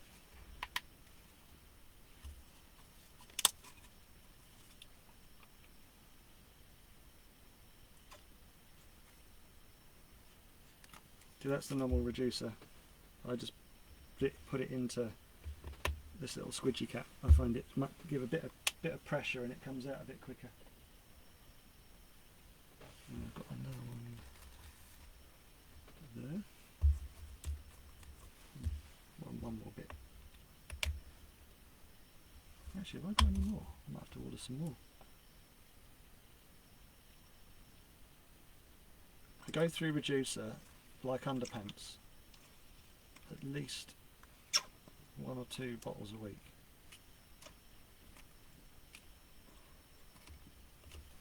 Actually, quicker than underpants, actually.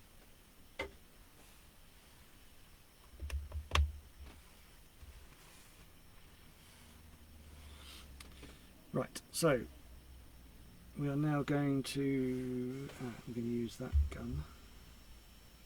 See, first world problem, you've got too many guns now. If you have to do this on one gun, you are going to spend your entire time cleaning guns out, which is a horrible job. Which is why I'm in the privileged position where I can have a black gun, a white gun and a colour gun. Because you're guaranteed to use black and white on every shell you do. Every shell. whenever I order paint, I always order twice as much black and white than any other colour, because you can guarantee there's black and white on it, even if it's not even in the final finish, it's in the shading, or it's the backing colour. White and black gets used on every shell.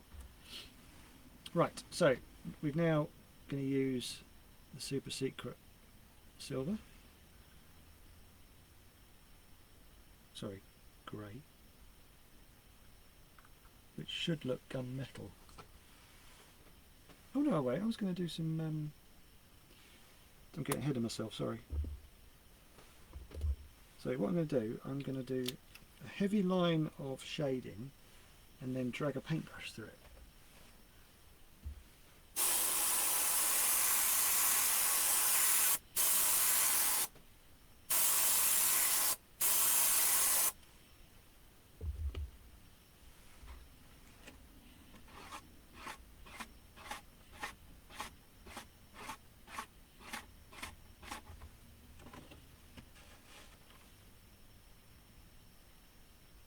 Don't ask me how I figured that out. Many hours of just mucking around.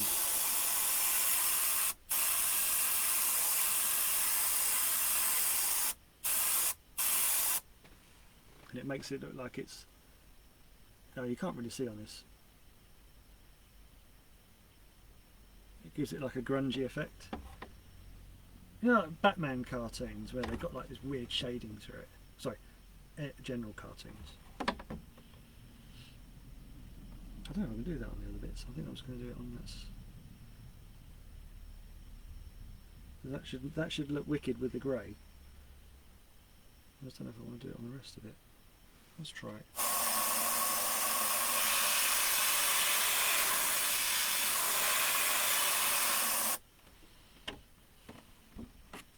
Can't leave it too long because it will dry.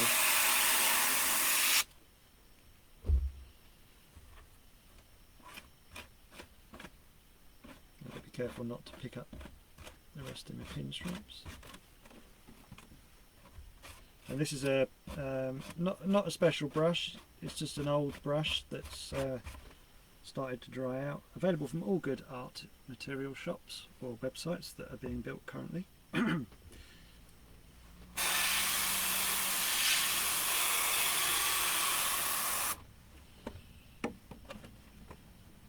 So it should give an element of direction and speed. It's not very obvious now.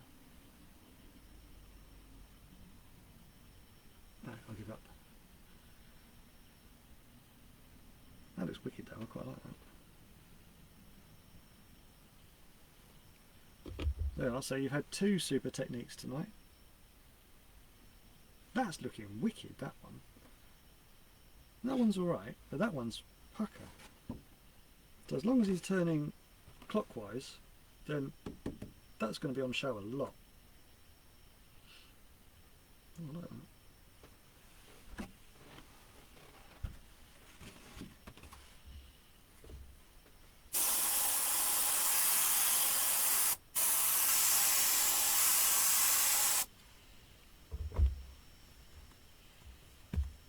So the older the, well, the stiffer the brush, the better. If you use a soft brush, it will just collapse. You don't want it to collapse. You want it to separate and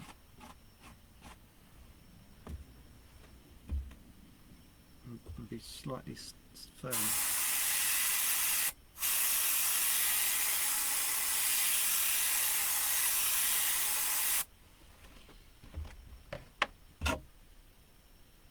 Wicked.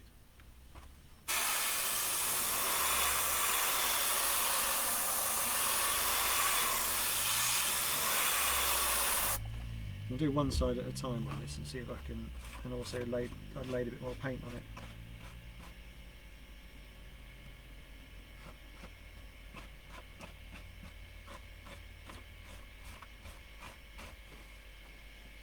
That's better.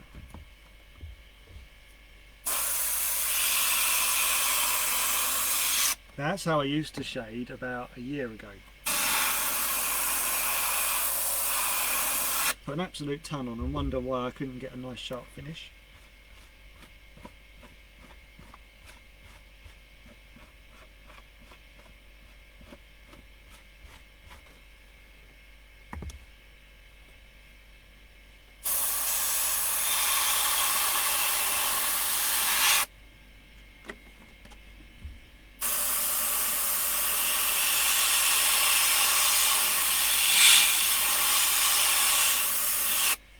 As Bob Ross would say, happy accident. Happy incident. You know what I mean, the same, whatever his phrase is. Something like that. There's still got 12 people watching, I'm quite shocked. Because we're 2 hours and 3 minutes in now. So either you've all gone to sleep and left your things on, or you put me on mute.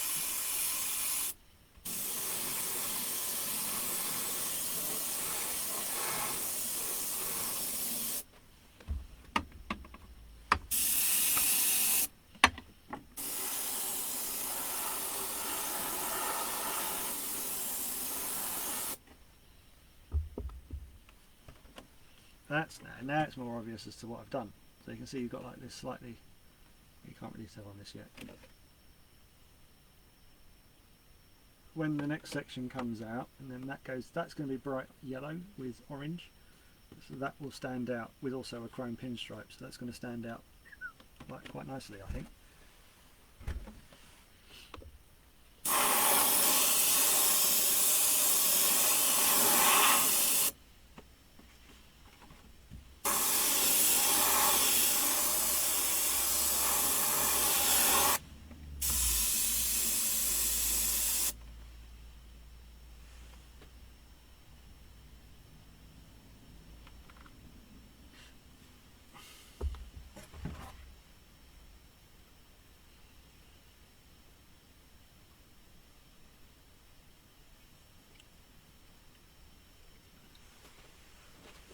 Oh, backache. That's going to take 2 of my tablets. Oh. I've been finding, because I've been, well, I suppose no one's been particularly active recently. Not saying that I'm an active person anyway, but I'm obviously at work. I'm oh, can you do this? Can you do that? And you end up running around the shop and you've never got anything achieved, but you've spent all day on your feet. Well, now I can actually sit down and like put stuff on the website or do my picture framing. And so I'm not as active, and then I'm sitting down for a long periods of time out here painting, so I've been finding my back's been giving me a load more jip than before.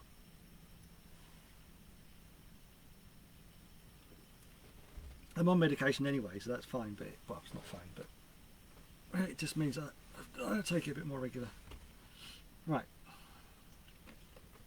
so one with writing on it is that one. Now this is my master shell. This is the one I always do first, so it's got all the detail on it, and this is the one I will have drawn first, and then I put the other shell over the top and then mirror the design. So this is the one that I've gone and spent all the time making sure is right. I generally know which my master is, because my master's got much better permanent marker lines, because I've obviously drew this freehand last night.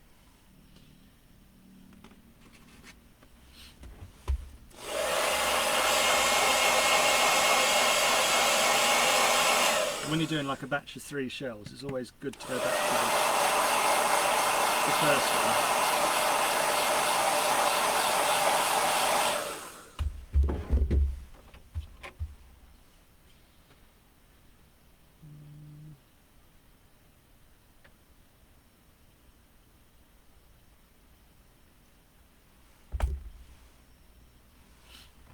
Right, so now we have got the yellow and orange. So the yellow runs around the front, up the doors to the point here, and then round, and then these white bits come through, and then the yellow comes through into this swoosh. Yeah, you'll see what I mean. So if I start on this side first, because it's all written down and I can see it.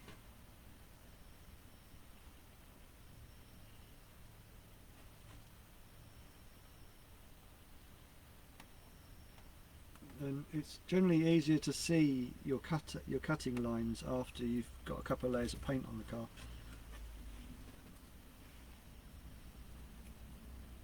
Actually, I don't need that anymore, do I? So I'll put that back in there. That can turn black again.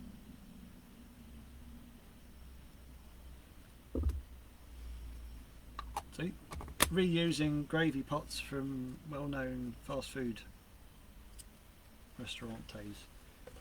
As long as I use that up quickly enough. I mean, I don't think it's particularly well sealed. It's good enough for food, I suppose. It'll last me a couple of weeks. Obviously not the gravy, that lasted 5 minutes.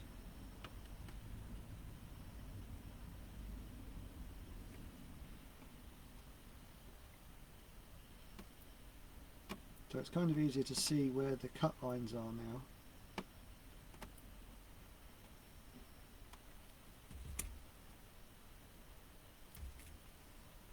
That one's yellow as well. But it's just making sure that I don't accidentally pull up the pinstripe, because I learnt pinstripe.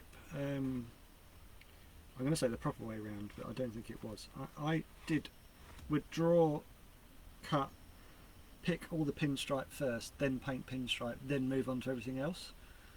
Then Yoda, which is my friend Rich Paint, he's my Yoda. He's the man, and he told me to do pinstripes last, which I must admit I struggled with massively, because I've learnt it's like tying your shoelaces up the wrong way, but still achieving the same result, but with a better knot.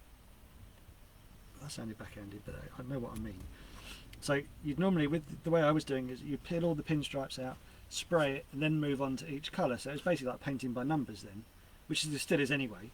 But this way round, I have to cut all the pinstripes, and then I have to pick around both sides and do the pinstripes dead last. So which makes a ton more work, but gives such a sharper finish level that it's actually worth the ag. I mean, it adds another hour to what I would do normally. I reckon I was at least an hour quicker,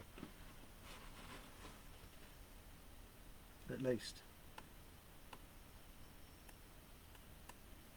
But it does give a better finish.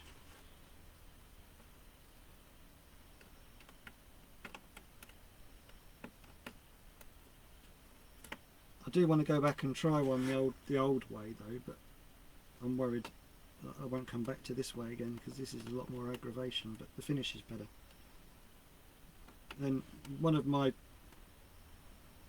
better phrases that I kind of paint by is it's a long time finished. So it doesn't matter if it took you 2 to 3 hours more. It's going to look better, then it's worth the aggravation. Because it's a long time finished, and it's a long time staring at it if you know you've excuse the language, fucked it up. That was very deep, sorry. But most of you got me on mute anyway, so it doesn't matter.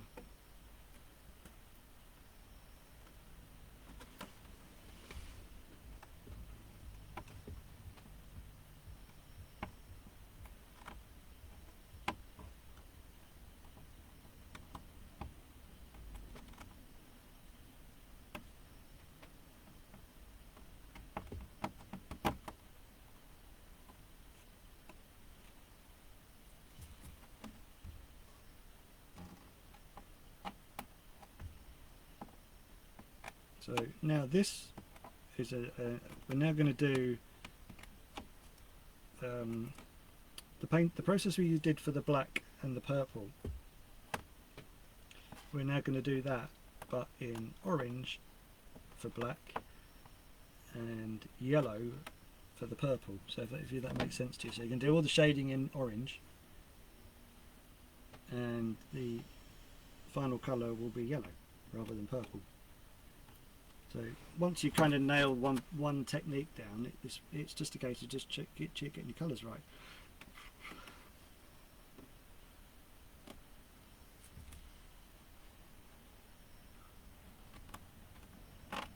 But the biggest thing in this is the cutting. If you can cut a shell out, a design out,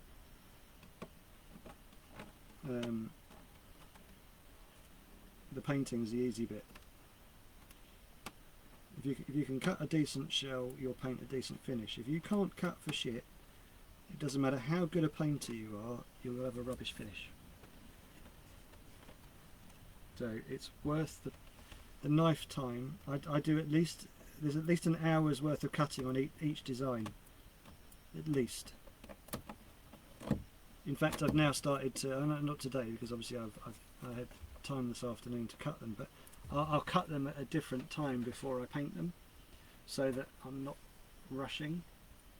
So I'll have like an evening, I'll cut the shell out, the next night I'll paint it. So I'm not trying to do it, I just find if I try and do it in one sitting, unless it's one shell, then it's fine, but if it's two shells I can't cope with it, it's too much.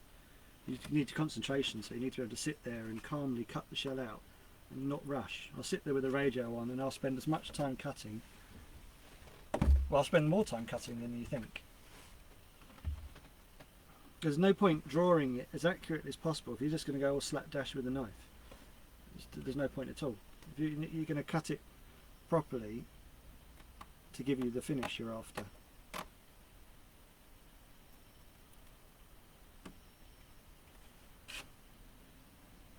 Now this is the one that lifted.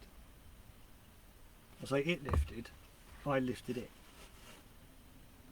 So what I'm going to do is I'm going to just run the knife around that cut again. And I use a new blade for every shell.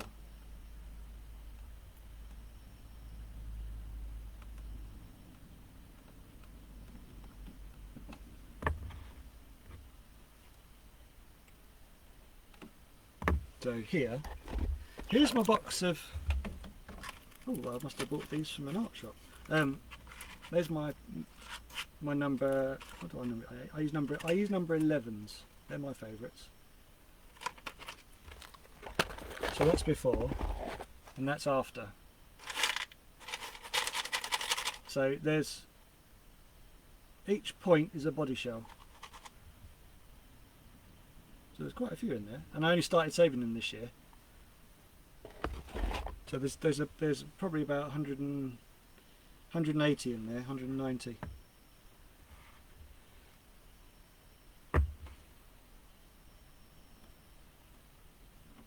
That's another thing of like, oh, I wonder what happens if I start storing stuff up like I did this. So it's my mind making silly requests again.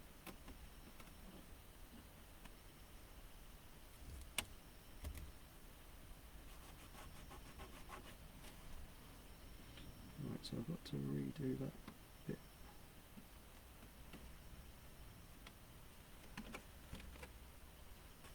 Where I stuck it back down again, it's just made a crap finish on that point, so when I get to that I've got to give it a bit of TLC with a bit of masking tape.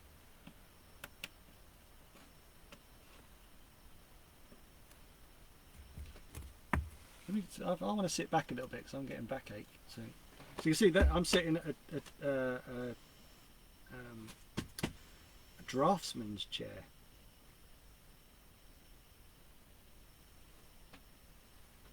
And so I'm sitting raised up. This is an old pallet, and this is a shelving unit. There and there.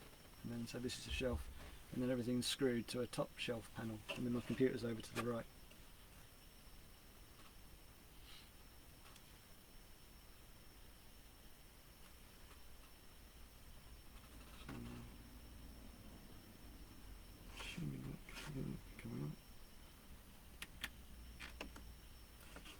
And light's very important as well when it comes to cutting and peeling, because if you can't see your cut line, you're just guessing which bit you got to peel up or trim out.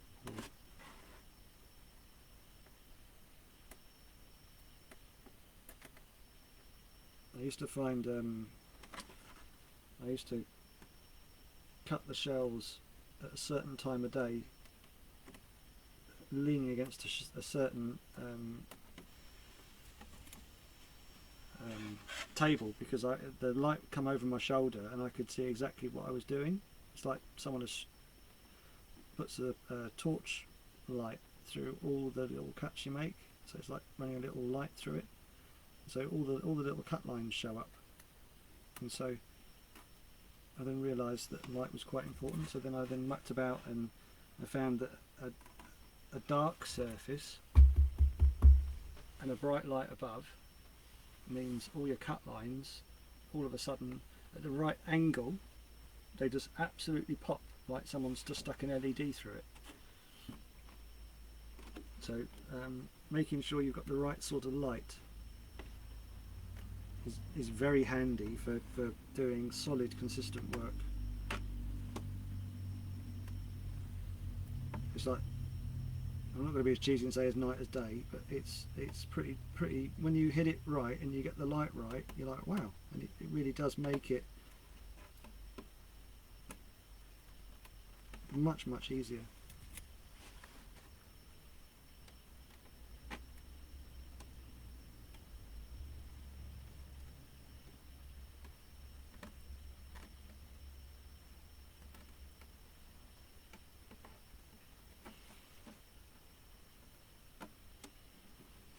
So this is heightened because I'm obviously doing two rather than one. Or maybe I should have done one on camera and done the other one later.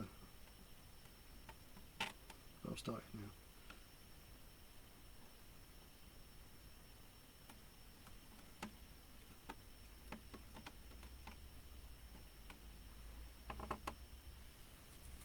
So it's just being careful and methodical and not trying to rush and pick out the wrong, because if you pick out the wrong section, as I said earlier, you'll lose 3 times the amount of time if you just taken it a bit easier and plodded along.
I'm trying to think how many shells I've painted this week. I did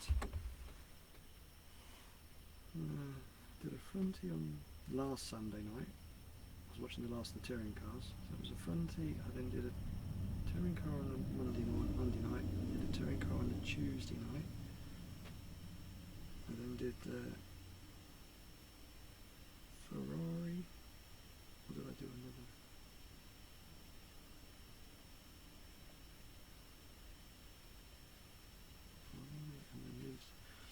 So that's 5 shells in 7 nights. So that's a bit of a weird. So it shows you quite how much I'm out here and doing this process over and over and over again. Or as LL Cool J said, doing it and doing it and doing it. You get the drift.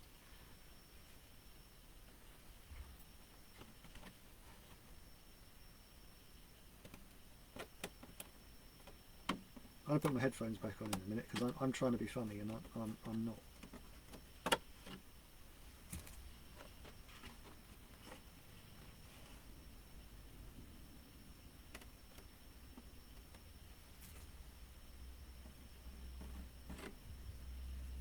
So hopefully they've had enough of a life now to give me some charge. Please work.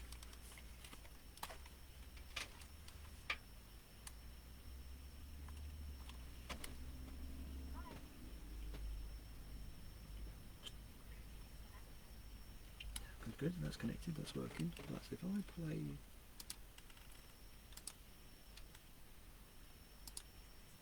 Yay, working. I want to sneeze.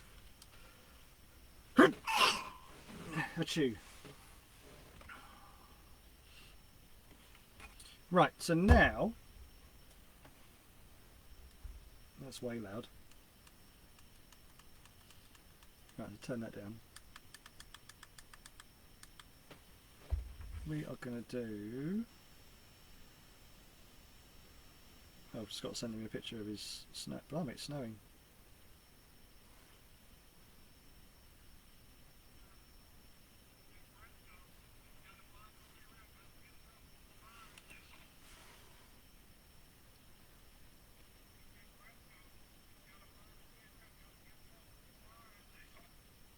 Yeehaw!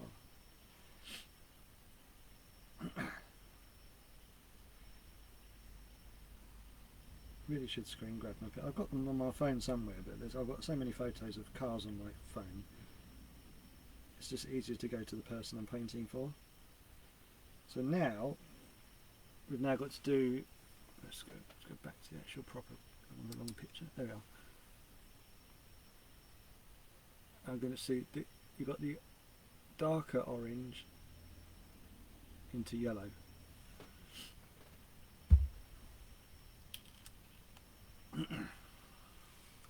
So clean out the gun.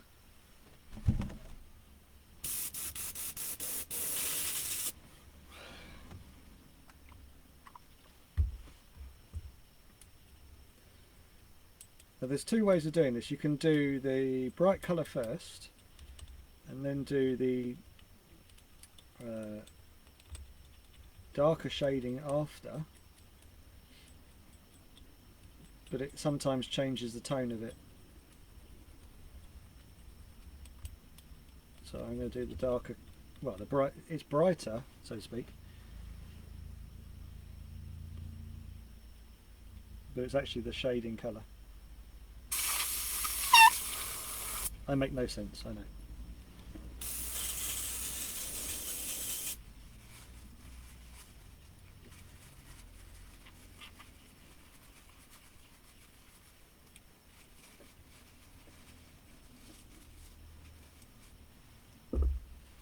Should get a new bit of tissue.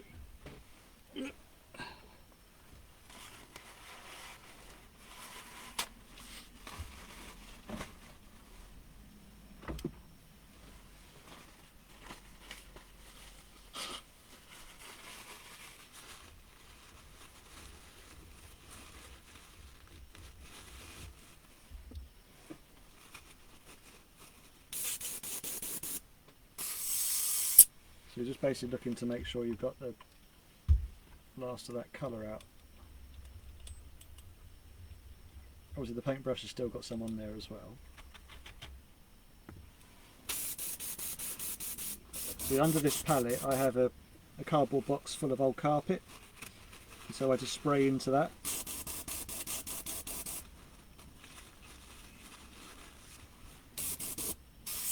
Helps catches all the bits of rubbish and stuff. Right, so let's be logical. I have two different shades of orange. I mean, you can't tell the difference, but one's darker than the other. So I don't think I should really shade in the brighter colour. Would help if there was anything in this one. Oh, rubbish. I think it's empty.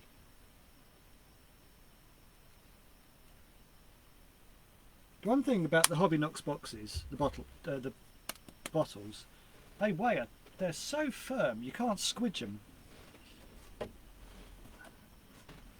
Oh, I have another one, it's alright. And I have another one as well. Oh, how many have I got open? Or is that the different colour? Right, so I have two. I should keep in more of an order of what I've got open.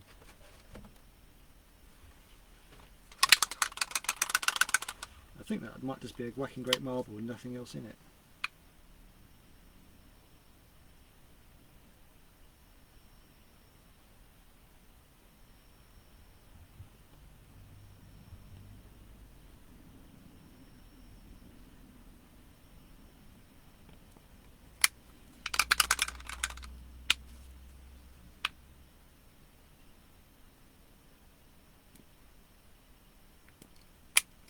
So I'm going to leave that upside down for a couple of minutes. Hopefully I won't need to use that.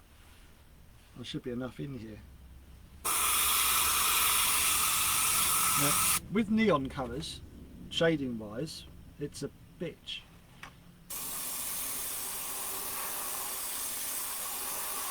So build it up slowly.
That's it. It's not as in depth as the black. You're just going for, you're just trying to make bright spots. And as long as I've got them the same both sides, especially on the roof and on the bonnet, sorry, hood.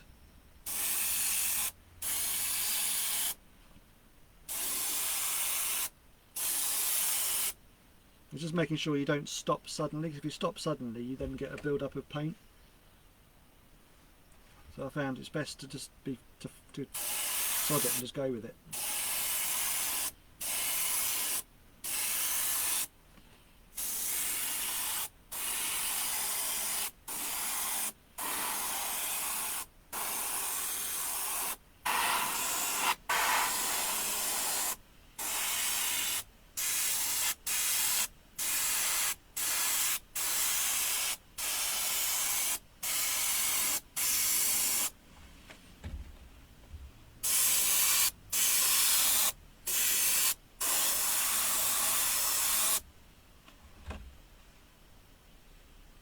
The neon's much thinner viscosity, so it doesn't dry tip as much.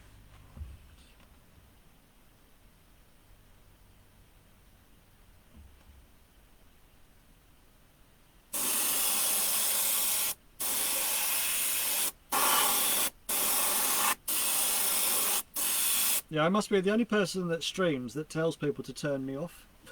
Like, put me on mute.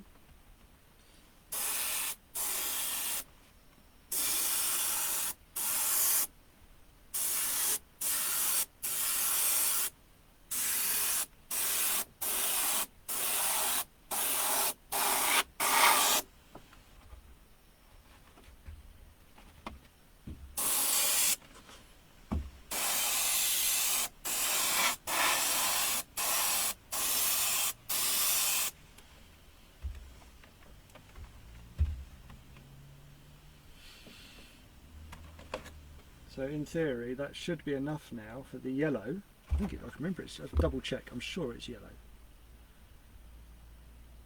Yes. Oh, I could do the... No, I'm going to hold on to that colour. What colour am I going to take out now? That's all I've got left of that. No, I'm going to use a solid, I'm going to use a different colour orange. I've got the inner door frames. The last shell I did for Dr. Jimmy, I did orange window frames with a black inner, and I hated that, so I'm now doing it the other way around. So I'm doing black window frames with an orange inner. It's the sort of new way round I do it, and I think it's a much more subtle. It's still the colour's still there, but it's tricking your eye. It's not as bright. You don't need a lot of the colour. It's such a strong colour. Nearly put my finger over the end then without the guard on.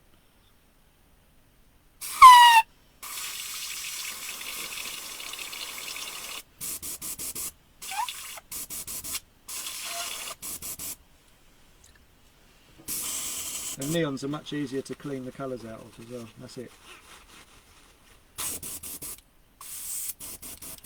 Right, so we are now going to use solid yellow.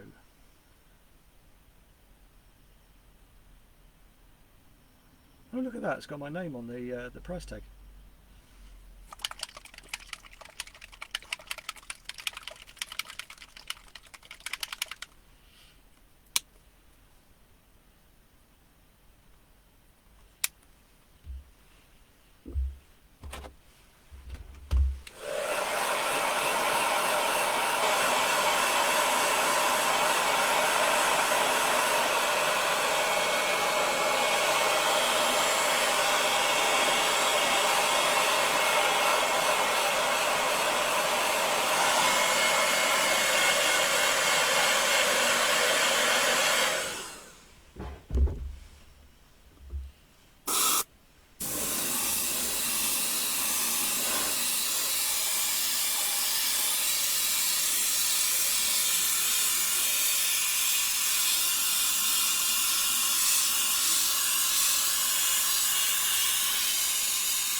See, I would love to do yellow door frame inners, but this current driver is running for a car that has orange bits.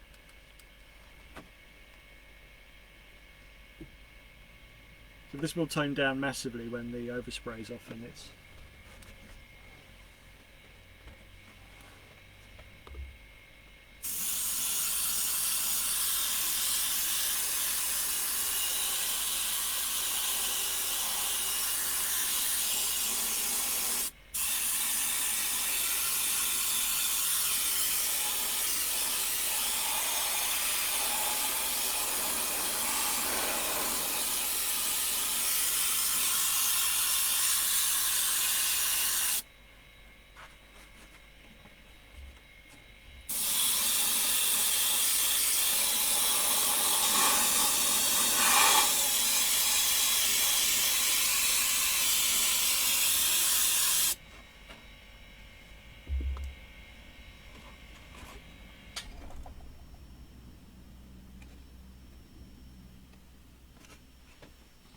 What colour did I do?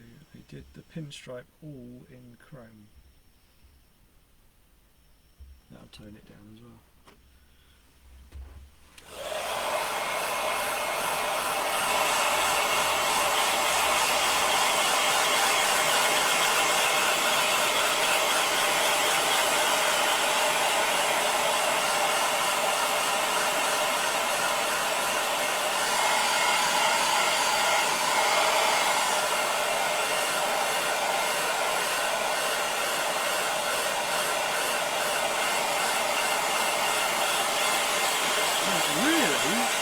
There's only white and the pinstripe to do now.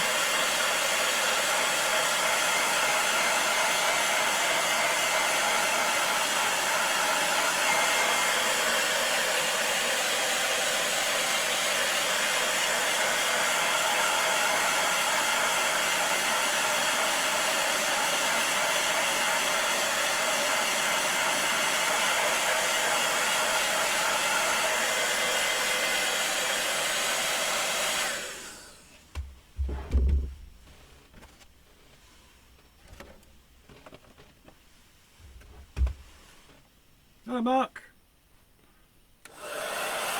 I'm all good. How are yourself?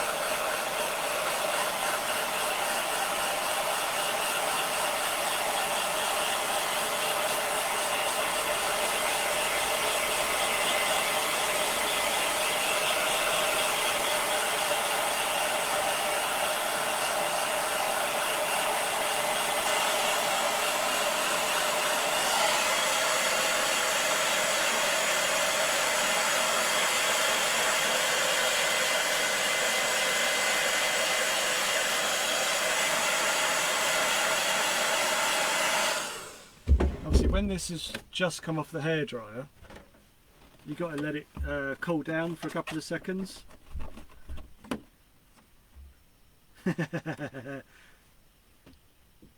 No, Dave. See, right, we don't. Mark's a driver of mine, but not at LMP 12 level. So, crack on. I would defend him if it was any other scale.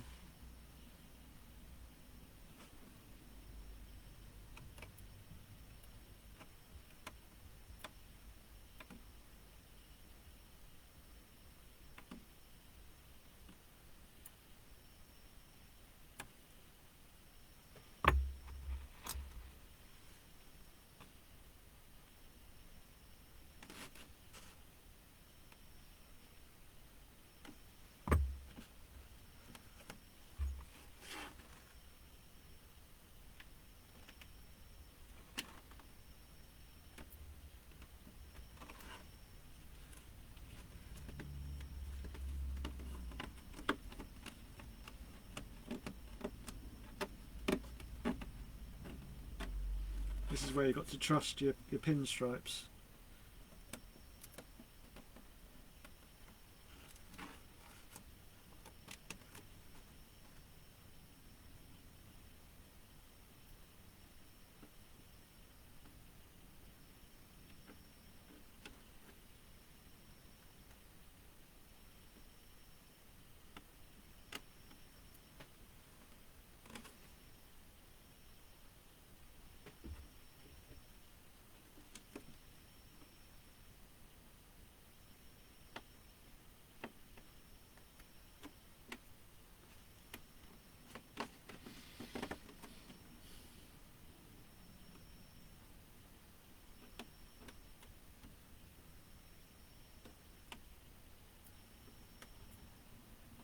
Right, this will start to appear now, hopefully.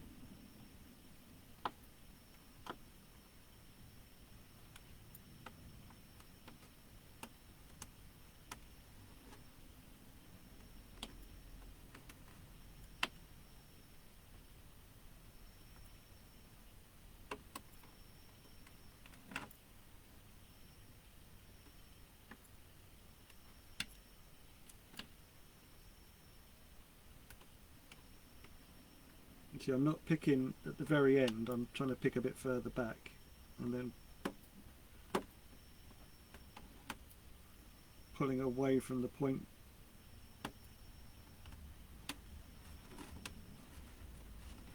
Because obviously the ends of these are very important, because people only really look at the end of the tip and the beginning of the tip, and if they're out or if they're crap, then people notice it more. It's like if you can put a set of headlights and grills in the car, people will just stare at those and will just ignore the paint job, really. What I've been trying to work on. It's like it gives it the face.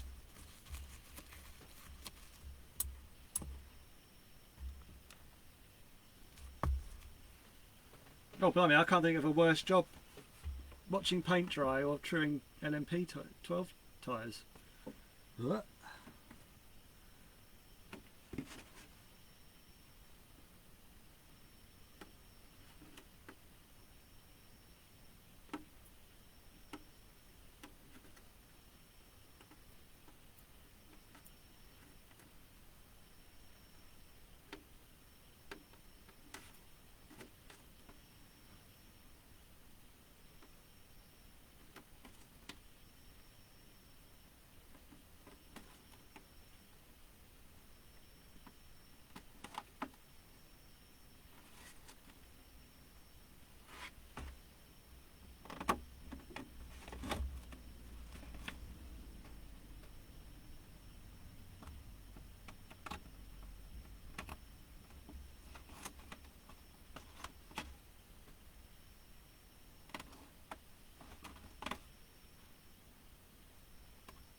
where you have to pick, really make sure that you've got the liquid mask out of the wing posts, and then stupid posts at the end of the towers. So then two little stupid towers, and then the main post, to make sure you've got all the mask out and it's not separated. I done well, none. Probably that one's going to be ruined.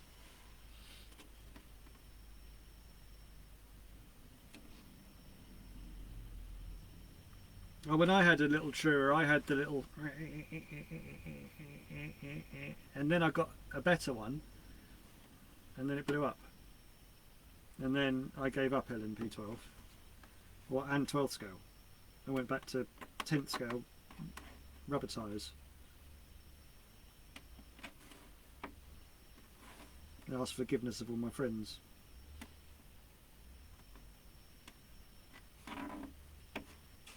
All two of them.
And there we are.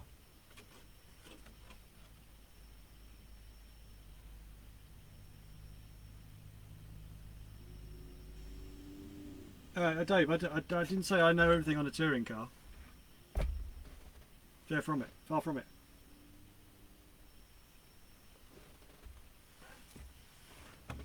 Right, so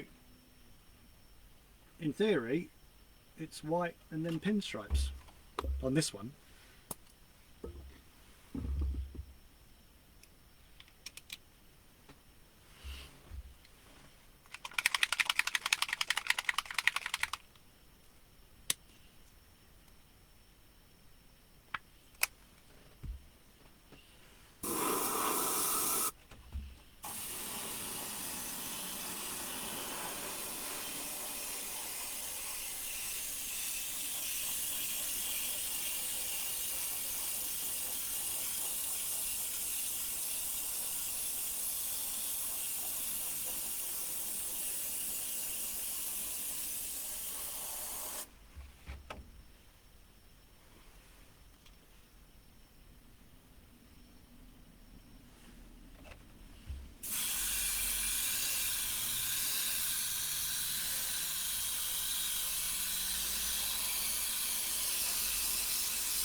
So that was one container's worth of white.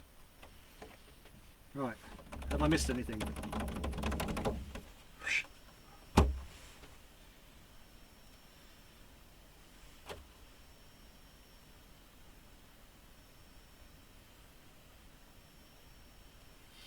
Obviously at the moment it's looking a bit cartoony because it's got no pinstripes and everything's a heavy black permanent marker. So you'll be surprised how much brighter this will get once the chrome is revealed, which we're doing a bit.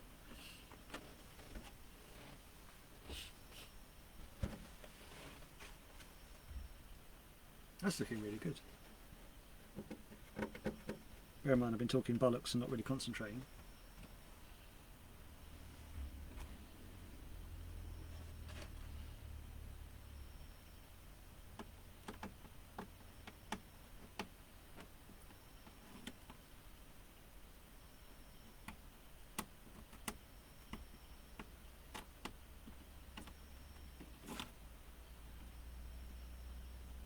As I said, you're not taking it from the very tip, and then you're pulling away so you don't lift up the points.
See, and that, as I said earlier, that is one complete mask of all the way around the whole front nose.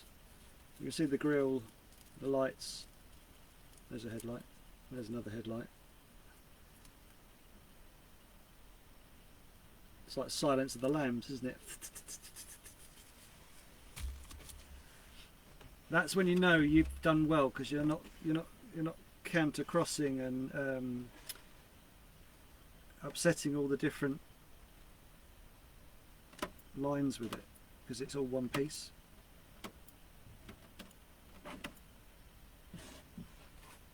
And you're cutting, and you're spraying your mask thick enough that it's not crumbling. Because if you do it too thin, you think, oh, I'll just save some time, I'll do it a bit thinner, then you might as well just start crying. It's the most soul destroying thing ever. It's like trying to weed confetti. It just crumbles before your eyes. Oh, trust me, I've done it.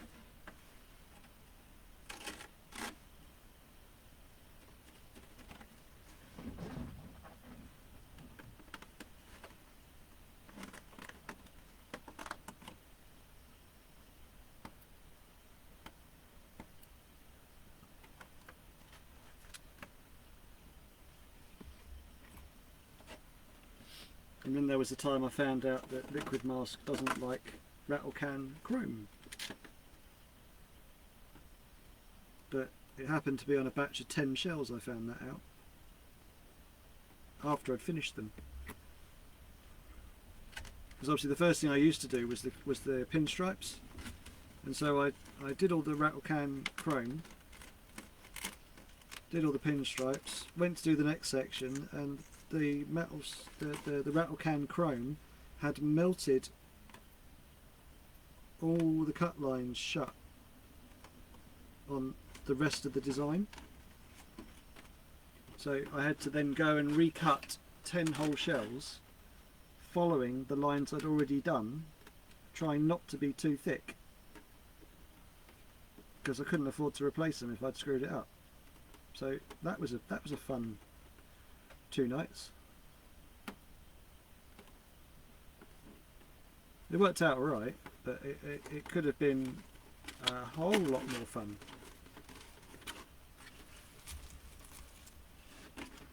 That was in one section as well.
Nearly there.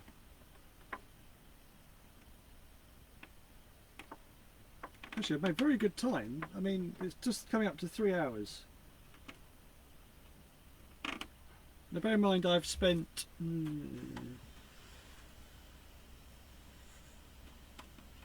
way longer than that to get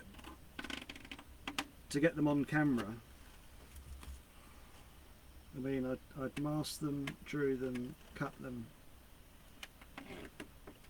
and then done a good hour's worth of painting before I came anywhere near the camera. So I would say this is probably a 12-hour job to do these two.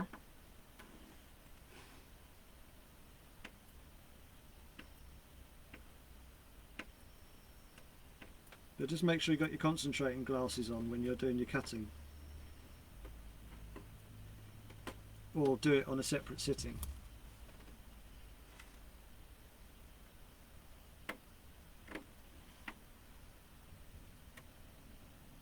It's like when I do sit down to paint, I always do headlights and grills first, because that's when I'm concentrating the most as well. So I always get the tricky bits out of the way while I'm 100% before I see something shiny and my concentration goes.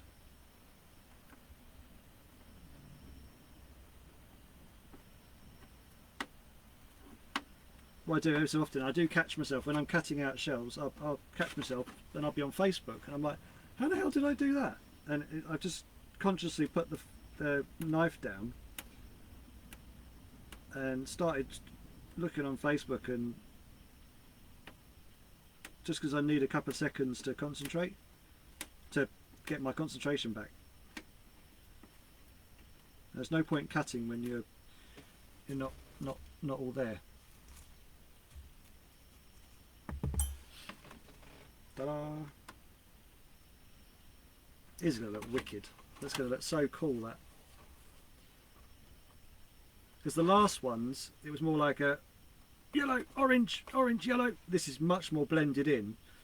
This is going to look much more flowing, which is what I've been aiming for. My stuff didn't look smooth enough. I spent a lot of time trying to get a good balance and a good flow Now it's a case of trying to get the text, get it to look seamless. I'm always trying to do something better.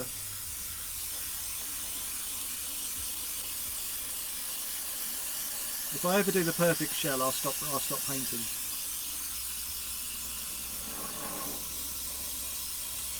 I never think I will.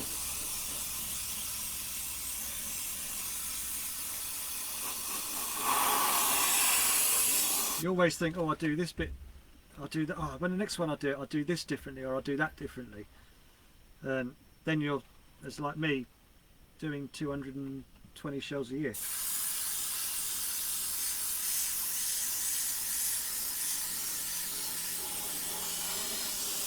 So for, well, we're on 2020, I've done 220. 2019, I did 228, and 2018 I did 187, and I haven't got any records back later than that, but that was the first time I started taking note of what I was doing, because again I went, oh, I wonder what happens if I do, so I started keeping a book, and I've got everyone's name, what I've done for them, when I did it for them, inside leg measurement.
I've still got 11 people watching. I'm really chuffed with that. Thank you very much.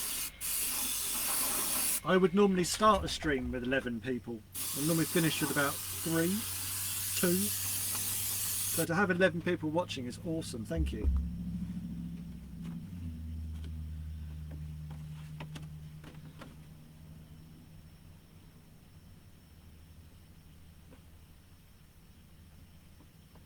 So we've got to do the inner window frames. That's important, and then the pinstripes.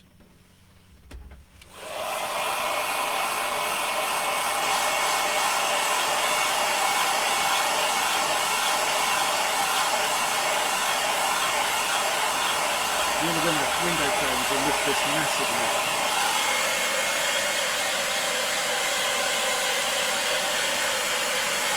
Try the colour from front to back, the rear brake lights, through to the front lights.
Right, give that a couple of seconds to cool down.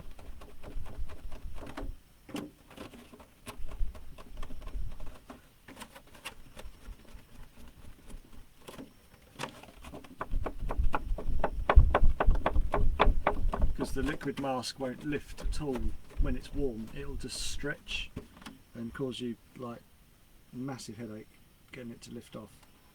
So you need for it to cool down. Now this is a nice headache, cutting these out. Woo!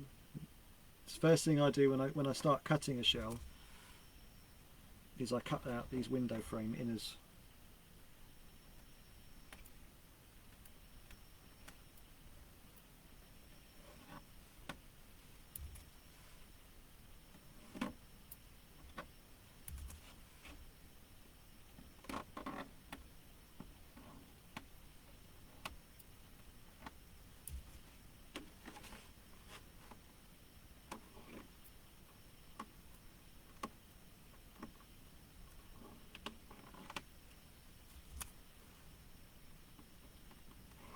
You have to trust that you've cut them out right, otherwise you end up peeling half the window frame out.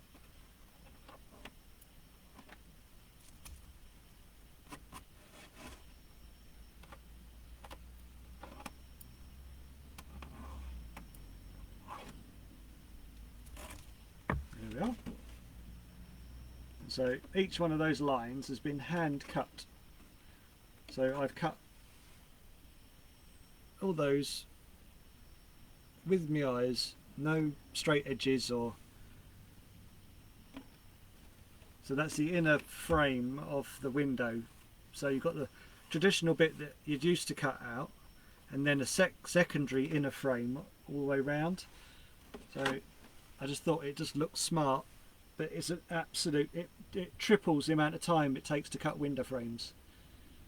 Once you get into the routine of doing it, it looks way better with them done.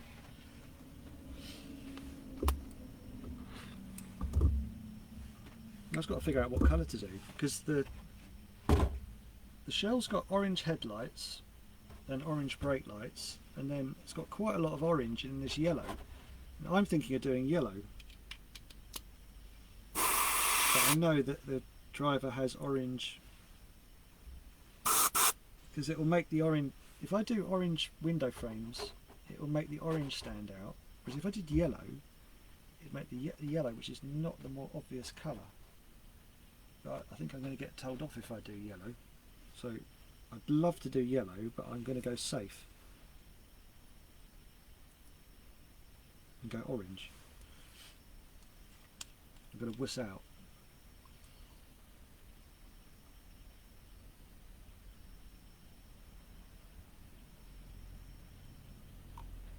I think it would look better with yellow, but I think it's a nice touch that the orange represents the manufacturer this driver drives for.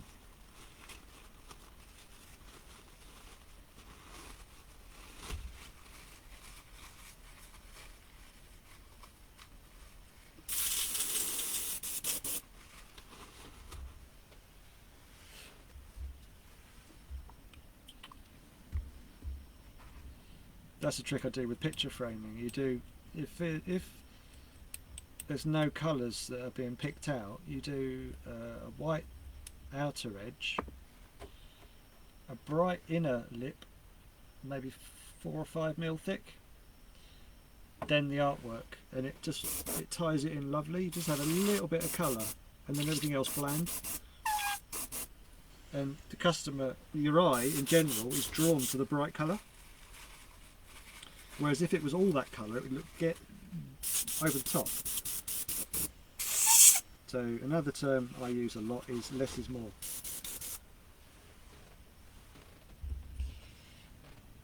Right, bright orange.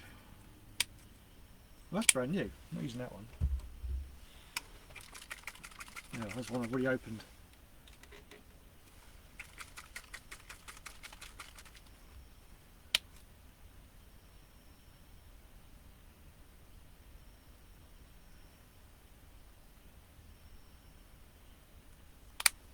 That's a very smart way of doing it, Dave.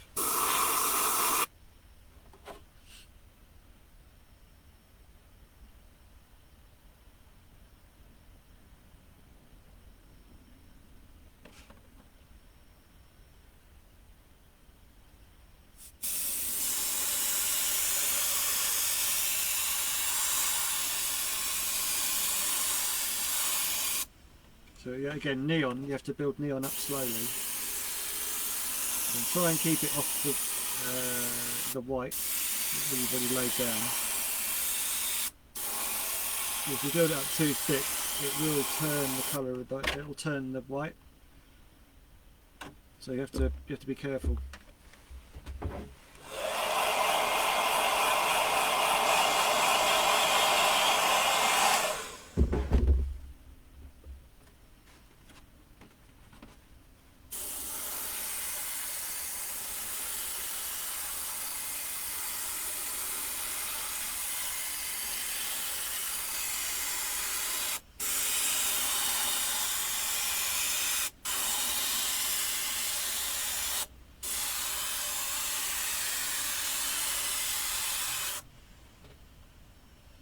Actually, on this back edge, it will give a nice sort of like orange hue to it. Sorry, there. So it will actually look quite nice if it does pop through, which it hasn't.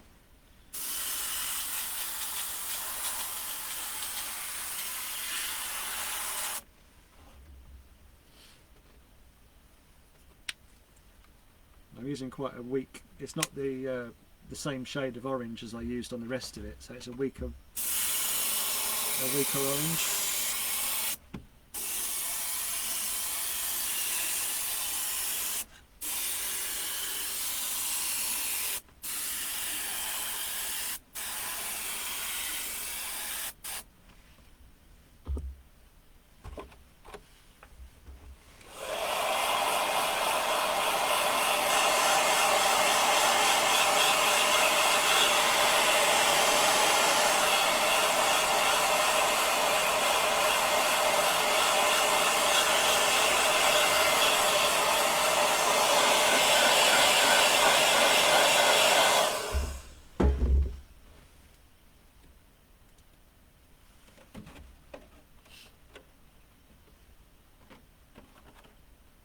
So that once I take the overspray off, you'll see that that's lifted it again, because obviously that's under permanent marker lines at the moment.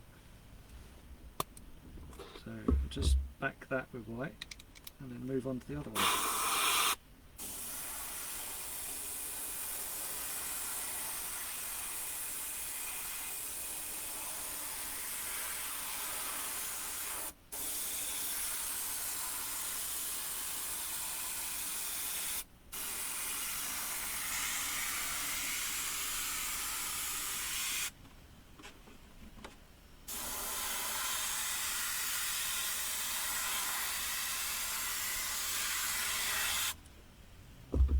That gun with detail white in it sprays amazing. I don't know if you can see the difference now between the two. Oh, the permanent marker line's too bright. But it's just a little detail that I like to do around the window frames. It lifts, and I know other painters do it, but I know it's mine if I've done this. Well, my lights and grills as well. Because lights and grills are like the signatures of painters, because they don't change between shells. They're all the same on every shelf. So when someone copies your headlights, it's a little bit frustrating. So I've missed this one, so I've just got to do this. So pinky as a brace. You know, like on a compass, you have well, you just use your pinky as your compass point and then pivot off of it, and it gives you a nice curve.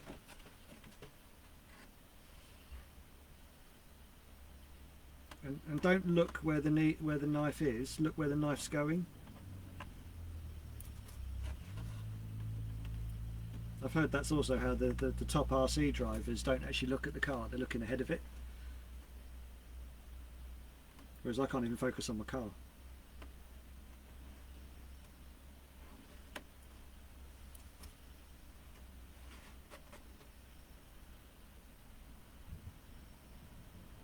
I have a time, I actually ordered, hi Paul, a cheap GoPro, which I'll have on Thursday.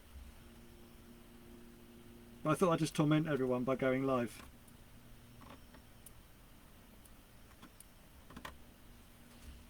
I've got 11 people watching, which is pretty good going for me.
Paul, if you do it, let me know how you get on. I've actually had a couple of compliments from other people.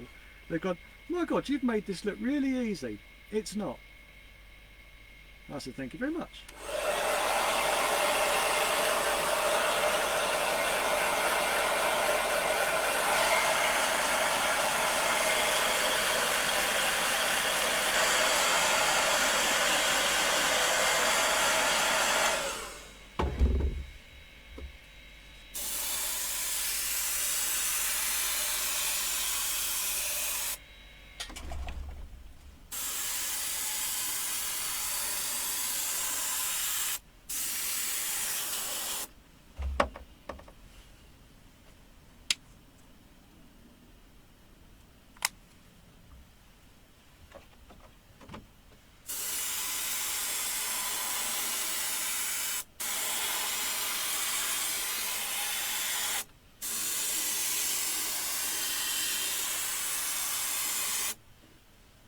Right, now we just have pinstripes to deal with.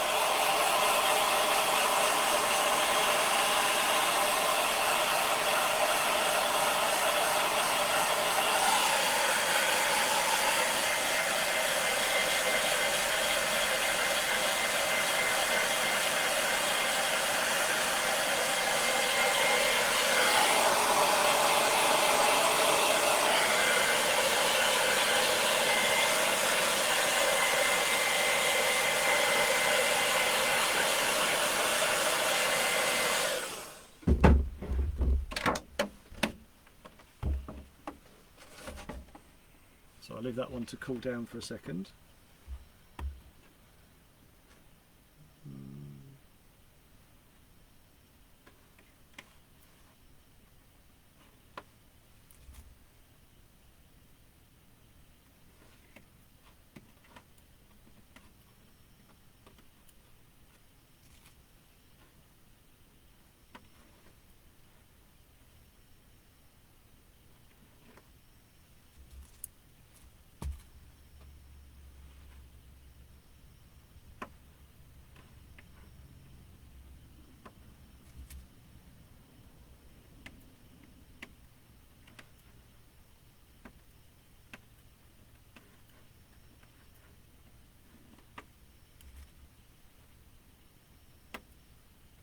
This is that squeaky bum time where you hope you think you've got everything right.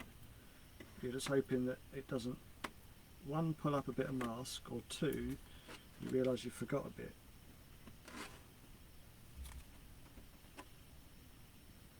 And these fins that are over the roof of the touring car are tricky. So it's making sure there's no bleeds into there. If there is, you can just use the end. You can just use the sharp point of the tweezer as almost like a rubbing stick.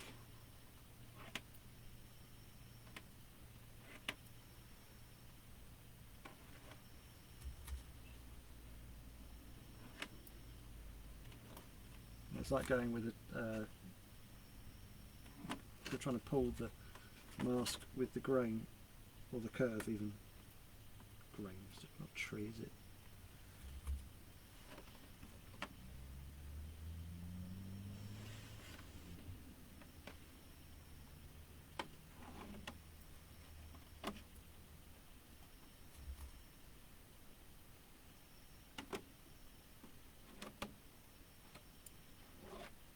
This is where all the time's gone, because obviously each of these lines I've hand cut.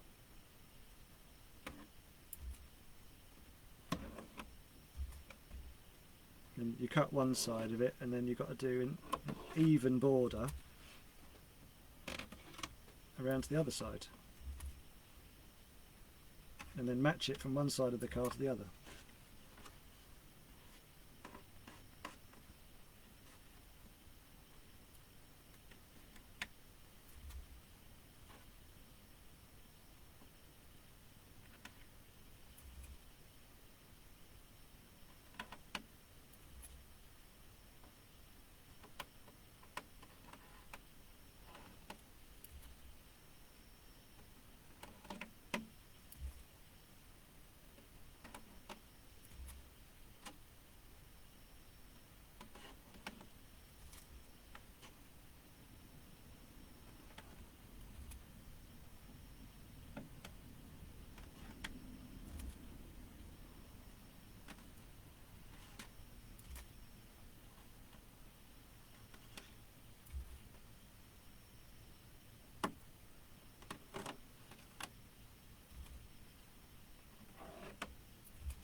Now, rattle cans come out at like twice or three times the velocity of an airbrush, thickness wise of the paint. If you measure, if you've got a rattle can shell and an airbrush shell side by side, one colour, weigh the pair, and I guarantee you the airbrush shell will be substantially lighter than a rattle can shell, because there's no regulator on it, it just sprays out. And also an airbrush shell will last twice as long as a rattle can shell, because in my opinion rattle cans knacker Lexan. They make it brittle. So even a cheap airbrush, and to spray your body shells one colour, your body shells will last longer with an airbrush than they do rattle cans. Rattle cans, the shells just go brittle.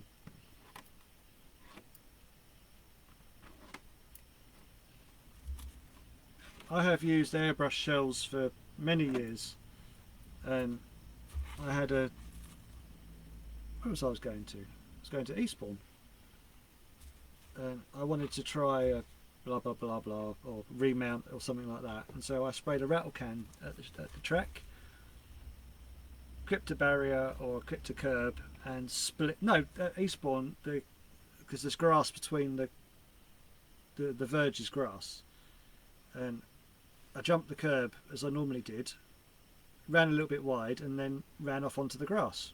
Nothing unusual. I'm always off track. And when I came to come back onto the track, there's a concrete lip. Well, 9 times out of 10, that's not a problem. On a Lexan shell, it shattered the shell. Well, it ripped it across the front. And there were no like fancy designs in it. It just cracked it. So, in my opinion, Lexan is bad. Is bad when it's sprayed with rattle can. But that's an unofficial. That's a, and that's not me saying that to try and make more people have airbrush paint from me. I think rattle cans are bad for the Lexan.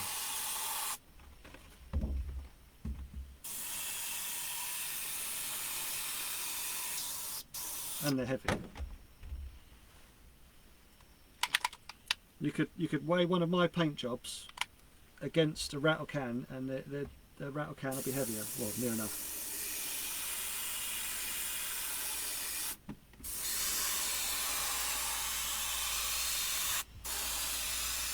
Don't quote me on that, but I'm pretty much 100% sure. Nearly.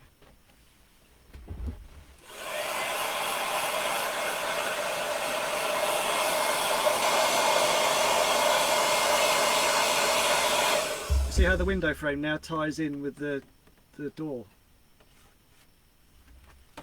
Should look nice.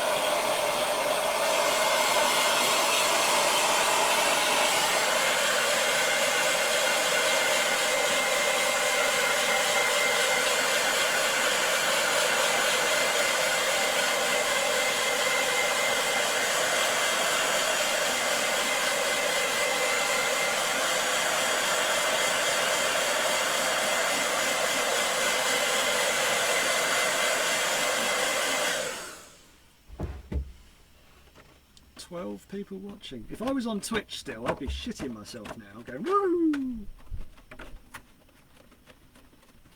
because it's all about numbers on that.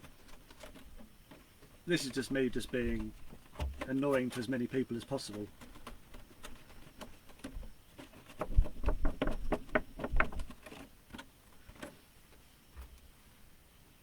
Because on Twitch, which I cringed a little bit about, because you could give and receive money. You can do it on Facebook as well, but I haven't set it up, and I'm not going to, because I'm not performing. It makes you feel like a performing monkey. Oh, thank you, sir. You gave me 50p. It's very kind.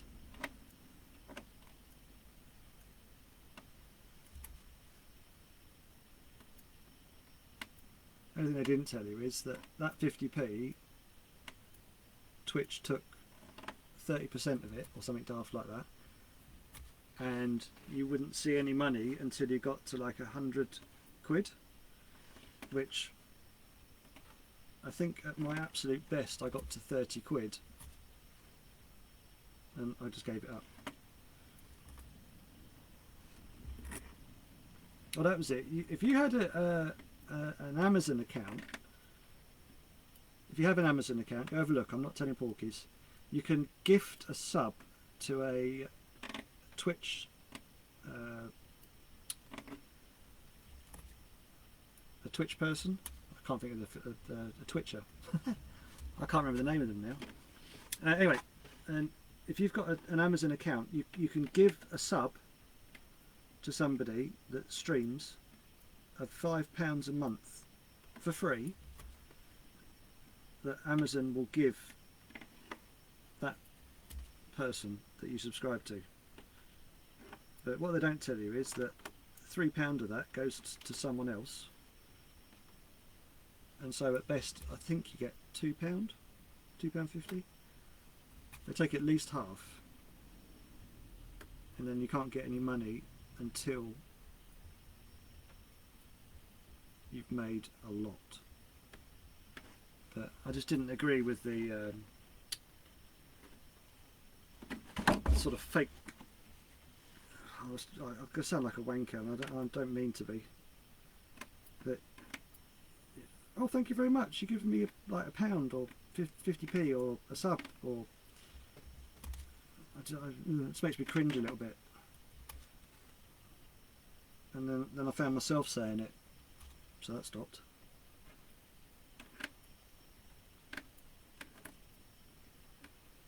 So the account's still there. I just haven't gone near it. And everyone thinks I got booted off. I haven't told them otherwise. Till now.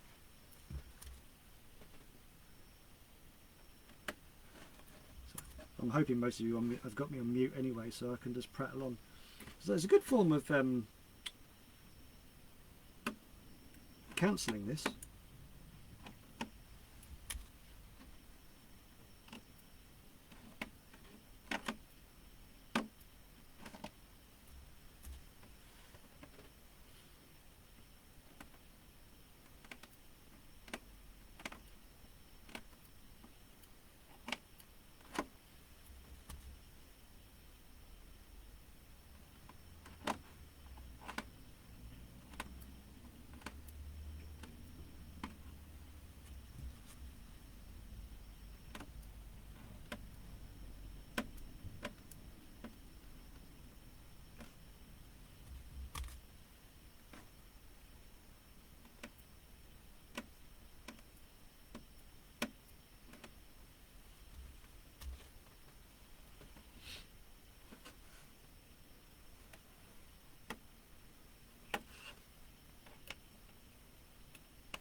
This is where time lapse would be quite cool, because this would just sort of instantly appear.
Other bonus of having a sharp point is you can put a new point on things when they go wonky.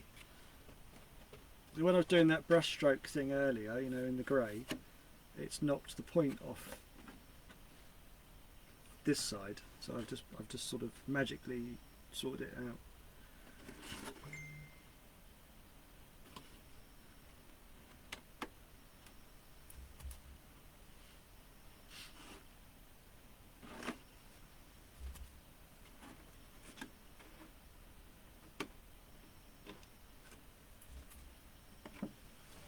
Right, so I know I've got to redo, I haven't done this bit here.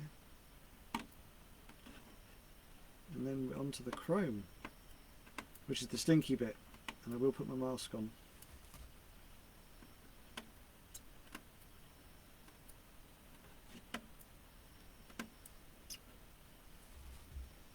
Now I'm going to turn off my heating because I'm hot.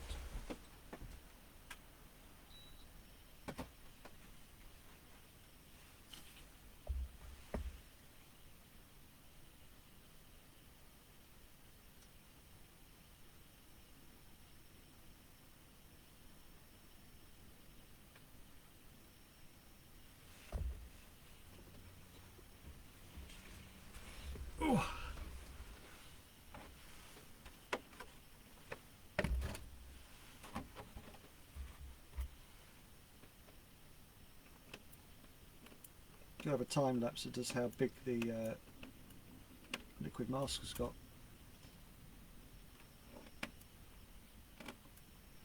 I've had it the size of a football before.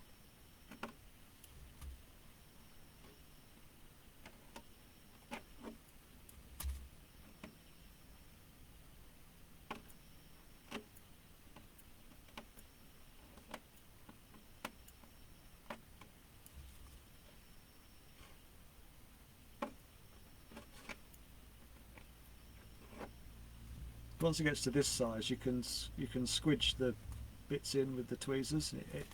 It's much easier to get it off the tweezers.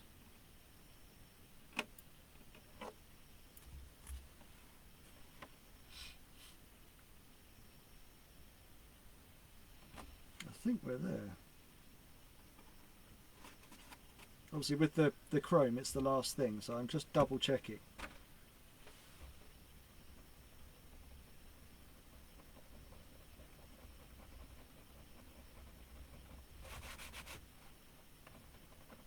Any little scratch mark will be amplified massively by the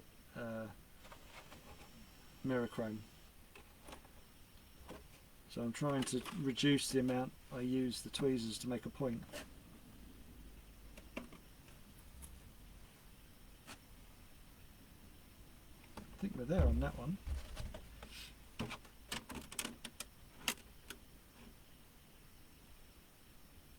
Yeah, I'm not impressed. So that's 11.5 hours work to get to there.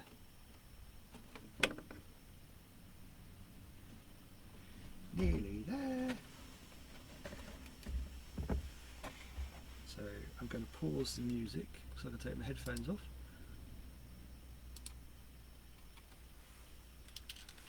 Ouch, it hurts after a while.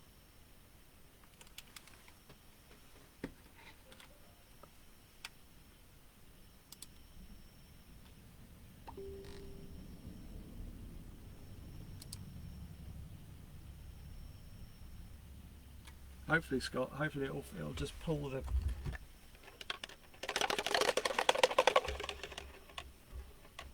It'll pull it all together, which is the idea, hopefully.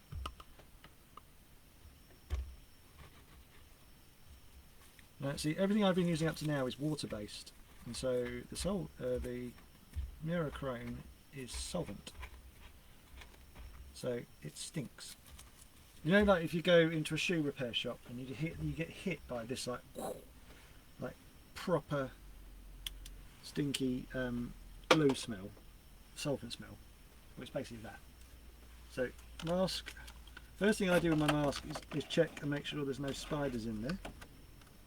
I've had that before. That's gross. Blow my nose.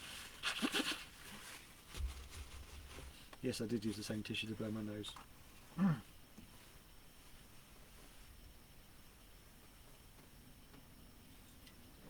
But as I breathed in so much paint up in here today, I don't think it really matters. Right, mask on. Tuck beard into mask. I can barely get my jaw in now. I need to either cut my beard, no, or do something with my mask. I'm just getting to that nice homeless look where people will swap over the road if they see me coming with my beard.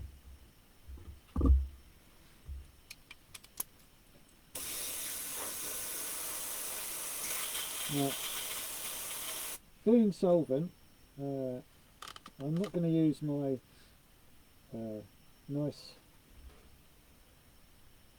or newer brushes, so I'm going to use my iwata that's very tired, but it sprays through this fine. I don't want to put it through the Sparmax because I don't trust it with the joints in, not joints in there, that's the wrong word. There's lots of O-rings and stuff, and I don't know if they're solvent proof, so I'd rather not risk it.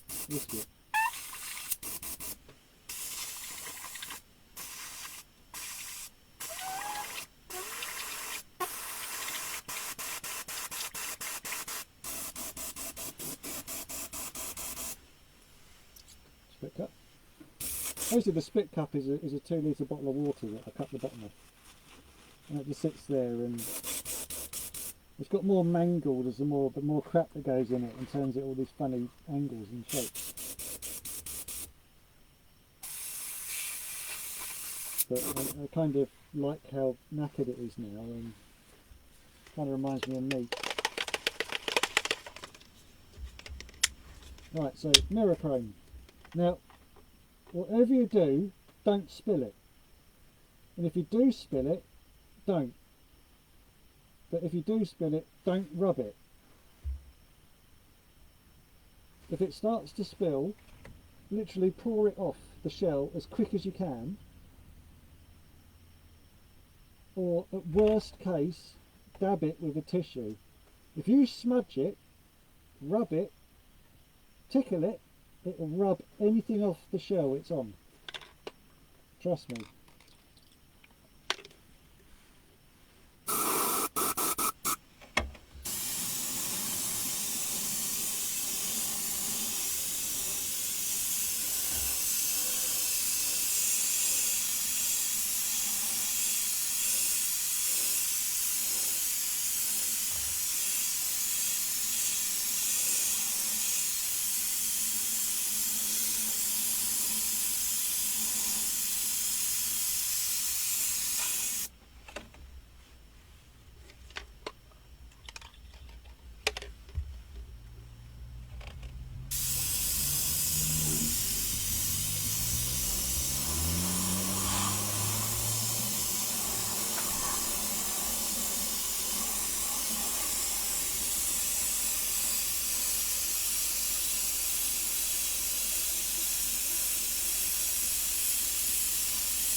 I remember when I first used this, it just transformed the finish of my shells.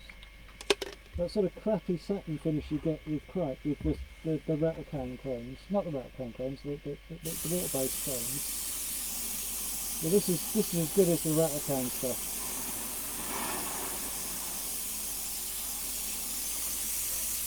It just stinks to high heaven. But it makes an afternoon run very, very quickly.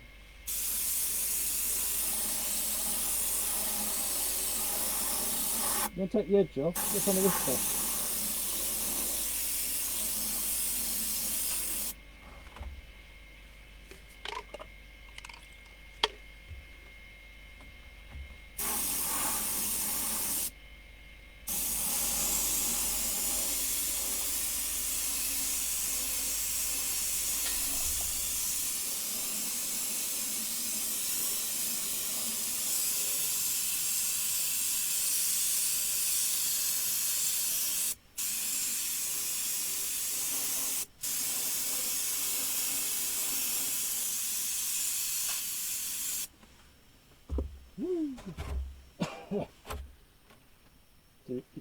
You can't see it just yet because of the permanent marker lines, but I'll do the other one, tease you a little bit, and then I'll tidy one up for you so you can see one. It's not fair to go to this extreme and then not show you.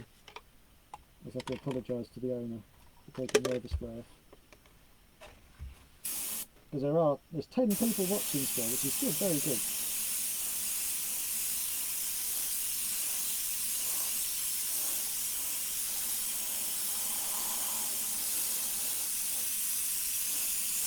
When I did this last lockdown, I think May, I got 59,000 views to my page for the month, which is absolutely nuts. Now it's definitely balanced out since then, but I'm now at sort of a solid 11,000.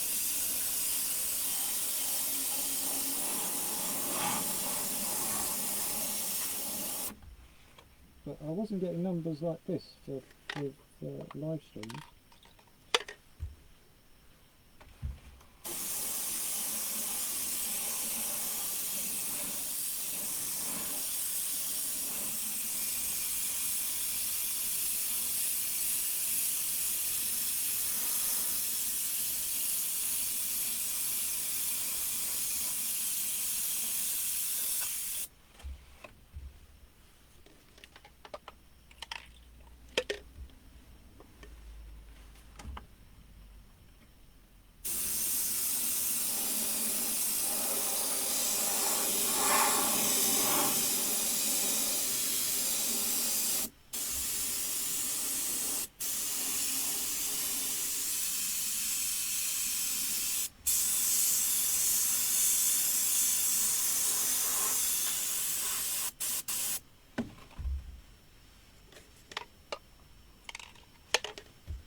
Done. Close that off. Woo, stinky. I'm nearly through that bottle, but fortunately, I have another one. It's wicked, it really separates massively. That's just clear at the top. All the gunks at the bottom.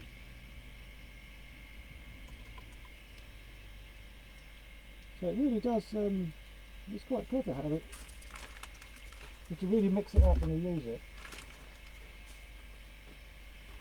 They're quite expensive, those bottles, but they do last long.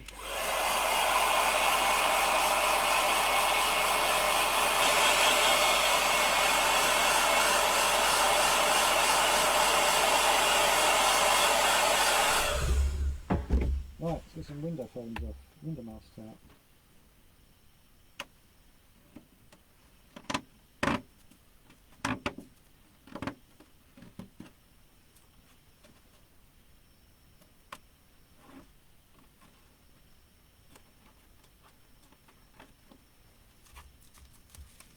Now, they do say you can back...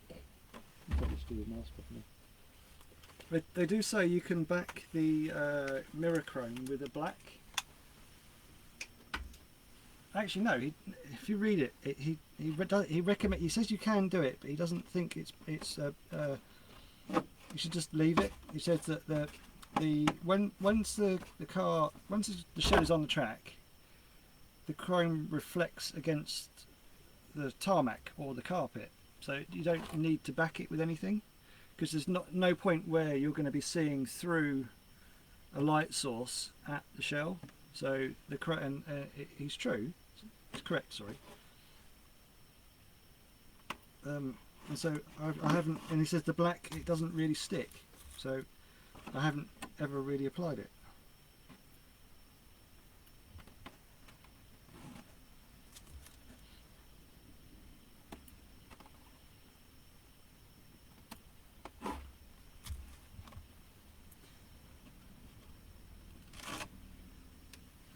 Hex panel for next time.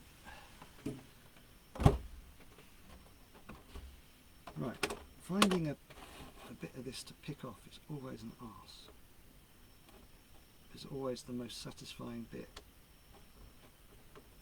Once you get that fucking thing picked up. There we go. Now, most painters say this is the most satisfying bit. And I kind of agree, but I also agree sticking it in the post is actually quite pleasant too.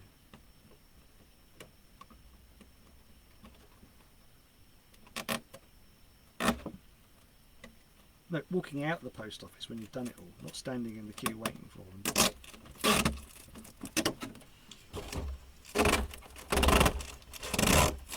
Ooh, yummy.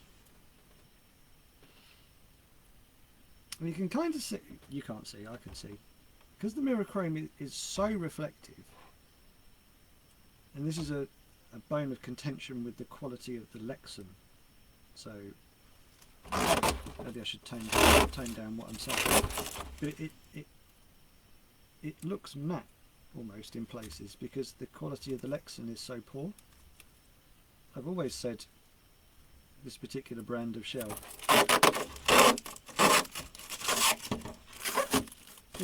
isn't as nice as like some of the other brands. I don't want to dig a hole for myself here.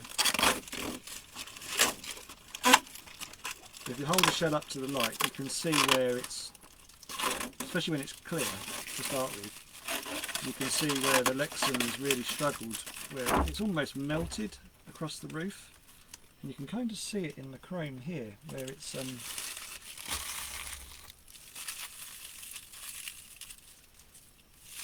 there we are, so that's the extreme that got to, but I did add the overspray.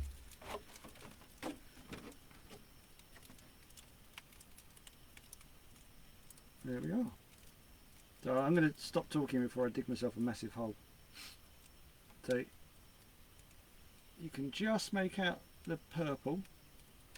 I mean, I can see it clearly, but you can't because of the reflections and because it's so amazing. So I shall take some photos of it and stick them up online, and if you could all give me a big thumbs up and all that, and that'd be really useful and helpful and stroke my ego. So brake lights, hate them, but they look good. I mean, I hate doing them, sorry.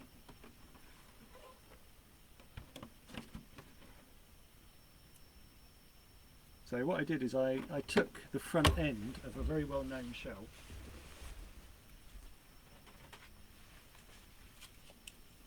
so that's an old shell I did for myself, and I cut it out and I stick that, because these ones don't have a particularly very good lights and grill hole, I stick that up on the inside and I draw around it. So that's how I get my, because I know that they're absolutely plumb because they're in these very good recesses, so I know they're square and true, and so I just measure them to give me a uniform on these shells, which I struggle to get. Otherwise I could spend 10 minutes trying to draw a bloody headlight to try and match the other side of the car.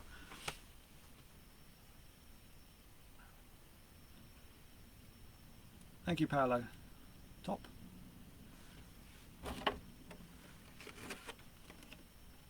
So I'll take some photos and stick them on the RC Paint Chat and my Basil page. And thank you. What are we up to? We're up to 3 hours 54 minutes. So can I drag this out another 6 minutes? No, I better not. It's nearly 11 o'clock at night here. It's 11 o'clock. It's 10:52 here in the UK, which to me on a Sunday night is early, because I've got at least another 2 hours normally on top of this. It's because my wife very kindly offered to put the kids to bed. Well, I asked her. Anyway, thank you very much for watching. I shall put this on my YouTube channel. You know what they always say, tick, bell, ring, bell end, something, something, subscribe, all that crap. I don't. So thank you very much for watching. Good morning, good afternoon, good evening, and good night.